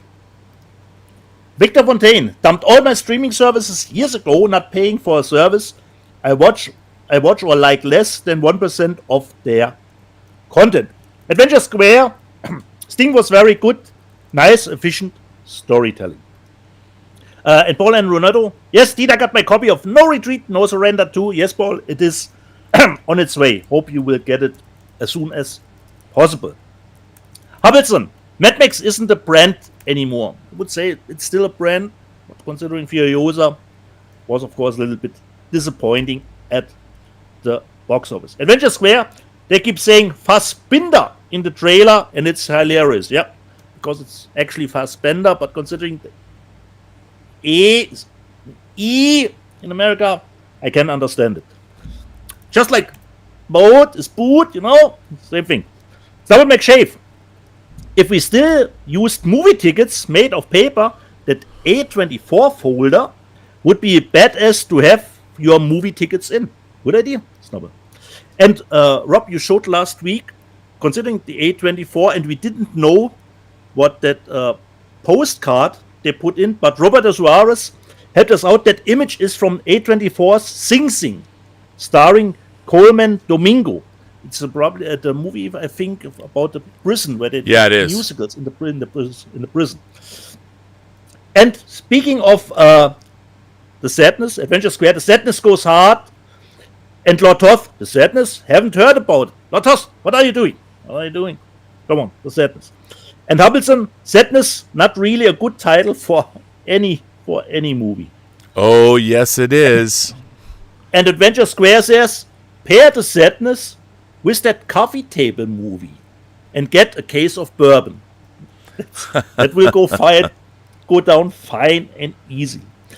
Christopher Carrillo, John Campbell West, the Australian breakdancer who has gone viral. Rob, who wins? I haven't seen John Campbell dance breakdance. I haven't either, but I have to say that Australian breakdancer who made it to the Olympics is one of the most shocking oversights in Olympic history. That was terrible. Isn't the contest already gotten rid of, considering the Olympics, Rob? Yeah, it's gone. They got rid of it. I mean, but what an embarrassing gaffe. Breakdancing is one of the great modern art forms in American history. I know it goes back all the way to Africa, but still, wow, that was embarrassing. And I weep. I haven't seen as much anger as I thought I would see from the hip-hop community, but man, I have seen some amazing breakdancers in my time, and that was unbelievably embarrassing. Unbelievably embarrassing. And Adventure Square continues on that front. The Olympic breakdancing is like comedy skit in an otherwise high-class variety show. Oh, my God. Walter Whitewalker, whatever happened to that disc that could hold like 10 terabytes? That's still coming out. I have no idea about it. No idea either. Not heard anything about it. Tim Hens, to own a movie, knowing that copy you have will never be tampered with and altered. Exactly. Annoying critic. I'm an old person and I'm doing it myself because all the movies they're making are so terrible today. and you try to find some good movies on the streaming service, and it's absolutely impossible. Except for Checkpoint, which was quite nice, fun ride. What a White Walker. What a White Walker. I remember when Google bought YouTube for 500 million. And I was like, but is it really worth it? Well, Walter White Walker, in the HQ of Google, they say, that was a Schnäppchen. Yeah. For 500 million. Stubble McShave, Rob Satanic Cult will include lesbian vampire nuns. And don't forget, Stubble, ninjas, of course. Yeah, I mean, wouldn't you... what is wrong with lesbian vampire nuns? Yeah. Nothing. Zero. And Rob showed the big Criterion set. And the man said, holy moly, more discs than Nippon Erotica last week. Yeah, Tim, but which set is the more interesting one, you know? Castle Grayskull, I don't know any of these, considering the news section that Rob puts out. And Anonymous, Paris, Texas, a great film. I don't buy a lot of discs, but I would probably get the... Wait a minute, is somebody saying that my news section, you don't know anything I'm putting out in the news section? The whole point is to go out and watch these things and come to experience them for the first time. Yeah. You can only learn. And Star Wars Lego Rob says, that's why I love Rob, excited for Tootsie in 4K. Hell yeah. Christopher Carrillo, I drank during Deadpool and just loved the movie, but still hated the no plot it had. Cassandra Nova was not memorable in my opinion. And Lord Toth, True Noir looks fun. No, Lord Toth. Sounds fun. You know what? Fun. I will tell you, and I can say this in all honesty. Yeah. As I'm editing all these things together, it's really fun. Even I, who directed it and produced it. And hearing the lines over and over again. It's really good. People are going to hear it and go, wow. It's very different than anything you've ever heard. Awesome. Adventure Square, Nippon Erotica is such a great movie title. Adventure Square, 9 discs of quality, soft porn, Asian smut. Bad Camper Gate, talking about William Sadler, thoughts about the series Wonderfalls. I have not seen this series. Rob, do you know the series Wonderfalls? Yeah, Wonderfalls is great. Yeah. Okay. Just a new series? No. Do you know who was one of the series creators? Wonderfalls it's got to be 20 years old. I think. I mean, but it only lasted 13 episodes. But do you know who created it? I feel like this was teed up for me to say. Brian Fuller was the co-creator of it. Oh. And Brian Fuller, who A24, by the way, fucked over utterly for Brian Fuller and his great writing staff were doing the Crystal Lake TV series. They had 6 of the 8 scripts written. I mean, I don't want to get into it, but it's not cool what happened. And the first 2 scripts of that would have been, when I read I'll say it. I read the first script of Crystal Lake, and when I was after I read it, it took the entire Friday the 13th series and elevated the entire franchise beyond what it deserved. It was so good, and I'm like, is that possible, Rob? Is that possible considering Friday the 13th? Dude, look, I have the Shout box set. Yeah, me too. The Friday the 13th movies are not good. I love the first one. The third one was one of my favorite movie-going experiences, but those movies are dunder-headed, empty slasher vehicles. No. There is no subtext. There's nothing going on. No, not really. And I appreciate it. And when I first saw in 1980 Friday the 13th Part 1, it was my birthday movie. My dad took me and all my friends to see it. R-rated film, got us in. God bless my father. I miss you every day. But he would take me to see anything, even though he didn't. To be fair, Dick Burnett took me to see Phantasm. We were in the theater together. And he was out after 5 minutes? After 5 minutes. You know, when the lady in lavender killed Tommy. And I'm like, Dad, I was like, how can a man walk out on beautiful tits? Well, when a knife comes up between those tits and goes, ching, and kills the man she's straddling, well, I understand. But my dad did go out. He didn't make me leave because he knew how much I wanted to see it. I love the fact that my dad was so either horrified or disgusted, but he allowed his young son to sit there and watch the rest of the movie. And luckily, back in the day, Rob, movies weren't 3 hours long. That he had No, to this wait is 3 it. I hours. think this is a quick 90. Don Cosgrove. Yeah, Look, quick 90. Phantasm is one of my favorite movies, and I will say this. One of the greatest things J.J. Abrams ever did was pay to have Phantasm restored and to make that 4K version of it. That you got me the British or the German media book for, which is one of my prize discs. Just saying. Just the last ones. Major Chai Chai. Considering we had a little bit of a discussion just to talk about movie posters, because someone asked your favorite movie poster. And Major Chai Chai says my favorite movie poster would be Anatomy of a Murder. Huh? Oh, that's a great poster.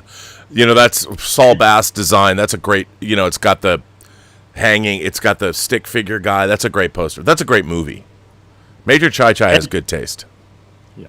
And Multi Relevator says Big Trouble in Little China is a great poster. That's a great poster. Yep. Yeah, that's Drew Struzan. Yeah. Drew Struzan painted the poster for Big Trouble in Little China. This was the live chat room. Listen, dude, I got to leave. I got to go be on Chris Gore's stream, and I'm late. So you know what that means? No Star Trek trivia for you. But I think we had some super chats left. We could, maybe. Thomas Logan. I could be wrong. Thomas Logan said, guys, would you rather have the next Alien movie be a Ridley helmed conclusion to David's story or Fetty direct a sequel to Romulus? What would you do? Neither.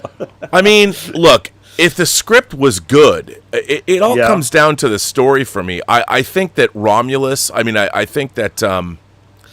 I think even if I think Covenant is a shit show, I think there's more to do with those two movies. I mean that's the problem. I thought both Prometheus and Covenant were compromised by, and look, I love Ridley Scott, but he has a problem, and I'll tell you what his problem is. He shoots these movies and then he leaves them and goes to make another movie, and he leaves Pietro Scalia to edit them. And I feel that when we're getting, and I understand because Ridley Scott's trying to make as many movies as he can before he shuffles off this mortal coil, and I think he's doing it for his brother Tony, who took his own life. And I think part of the problem is that Ridley's been making a lot of movies. Some are really good. They all are beautiful. But he doesn't sit down and really consider them as much as he probably should. Sometimes we'll get, I think The Martian, especially the extended version, is one of the great science fiction movies of all time.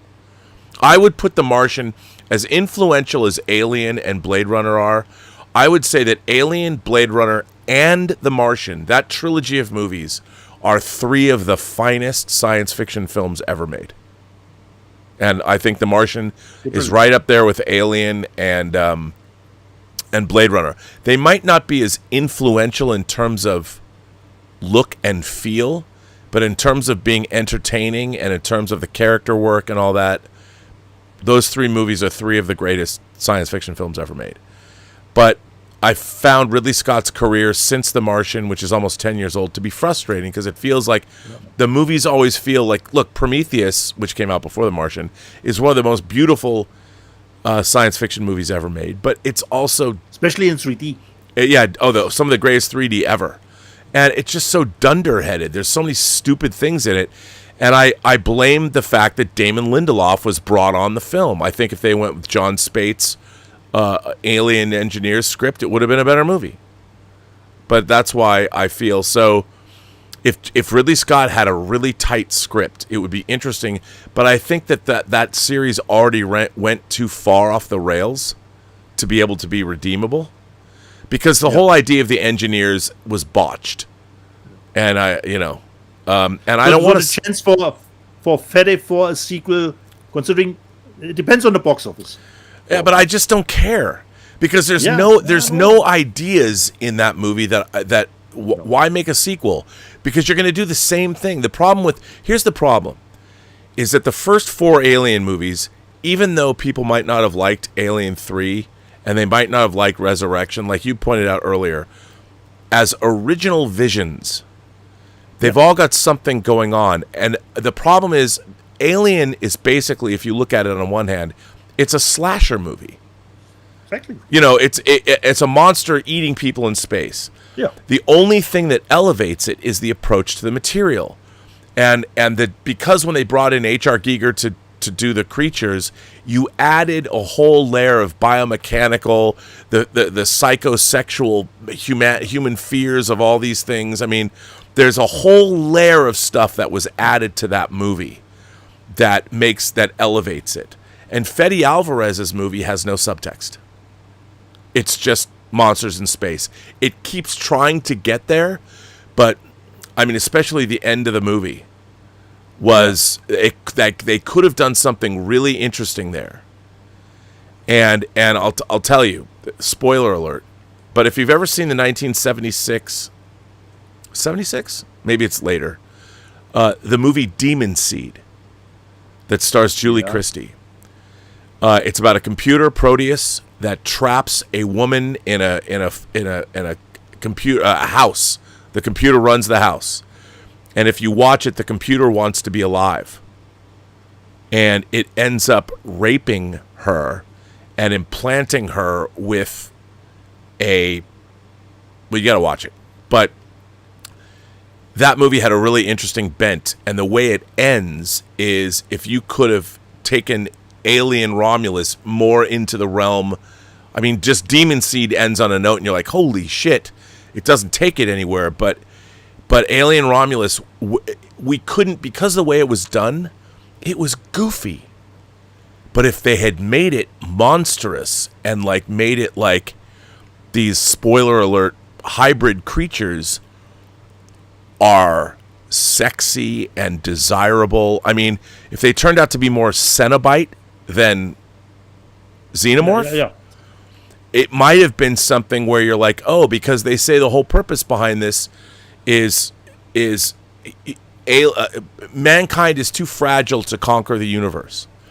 Well, if you're going to do that, maybe God God created us too fragile, and the engineers came along to make us stronger or whatever. And if there was just some idea that went beyond, all Alien Romulus was a slasher movie. It was a creature slasher, and it had nothing on its mind other than that. All the subtext that was the alien, at least the first two, were imbued with. Even the showdown between two mothers. You know, at the end of Aliens, you have two females, and here's the thing. In a way, it's almost subversive now, in that the only person at the end of Aliens, the only person at the end of Aliens that survived, you know, that could take on the Queen, was a woman who was a mother who never got to, her child died while she was in hypersleep. So that gave her a fierce quality that no one else, none of those Space Marines with all their firepower, had. It was only her. The power of the feminine, the true life-giving power of femininity. And that was amazing. And that was a really interesting subtext. Two mothers fighting against one another. You know? And which in this day and age, when anybody can be a woman, is very subversive. You know, to go back and look at it now, because nope. You can say in whatever your identity is, if you weren't fucking Ripley, if you hadn't lost your daughter in hypersleep, Ripley was supposed to get back for Amy's 11th birthday, and she didn't because she was stuck in space for 57 years. Only Ripley could have taken on the alien queen. Everybody else fucking died. But it was the power of the mother that didn't get to see her daughter again. That's what gave her the wherewithal. And Newt was that surrogate daughter that she had failed by never coming home for her birthday. Her 11th birthday. That was what the subtext made. That's why that movie was great. I mean, it's great for a lot of other reasons, but at the end of the day, you're seeing two fierce, and the question remains, you know what that movie did at the end at the end that I thought was always great? At the end of that movie, okay, the aliens are obviously hostile to human life. But it's not the alien queen's fault that she was on this derelict ship or whatever happened. The alien queen's just doing what she's supposed to do to survive. Life will find a way. The aliens aren't evil. They just are. They just exist. They're evil to us. But the aliens themselves, who's to say that they shouldn't be allowed to flourish? Just because we don't like them doesn't mean they shouldn't be here. And there's an interesting question to be asked. And in these modern movies, it's just like aliens are bad, let's just kill them all. So you not only want a Predator sitcom, Rob, what they are doing 9 to 5, you want an Alien series, what they are doing 9 to 5. No, because the Predators are working. Predators are people too. Whereas the aliens are just products of like people that hate spiders. Like I've had to come to terms. The observatory is full of spiders because it's wood and all that. But I've had to come to terms with the fact that I respect spiders. Spiders might be scary, but you know what? They do a lot of good, and they're amazing. I take pictures of spider webs, that incredible stuff on my Instagram. I love spiders. I came to grips with them. Now I might not like them, but it's not fair to eliminate spiders from nature when they just do wonderful things, and they're amazing creatures. But they might be revolting to us for whatever reason, but they deserve. Spiders are people too, man. Okay. On that note, so are we through with the super chats, Rob? I believe so, and perhaps okay. I've had too much ice water.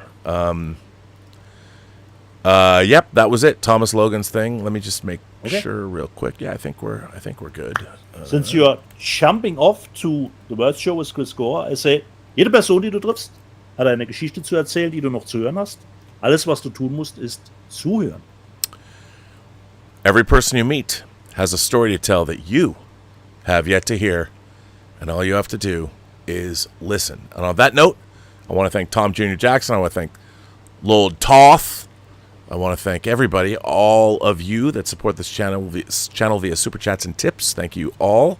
I want to thank Dieter Bastian, my great co-host, who I couldn't do the show without. And I would please go to True Noir, truenoir.co, and support True Noir. We got 25 days left on our Kickstarter. We have to raise $10,000 more. I guarantee you can pre-purchase the series. The physical media is going to be great. And you're going to like it. And the show is, I'm telling you, it's really, really good. And hopefully before, I don't know if I'll be able to finish a full episode by the time the Kickstarter ends, but I will. The first people that are going to get I will play the debut episode. We're going to have a listening party. And I think you're all going to be excited because, man, these performances are great. And on that note, awesome. Have a better day. Normally on Sunday. We'll be back Sunday. Do you have to work this Sunday? No, Rob, I'm free. Okay, you're free. We'll be back Sunday. All right, we'll see you all later. See you.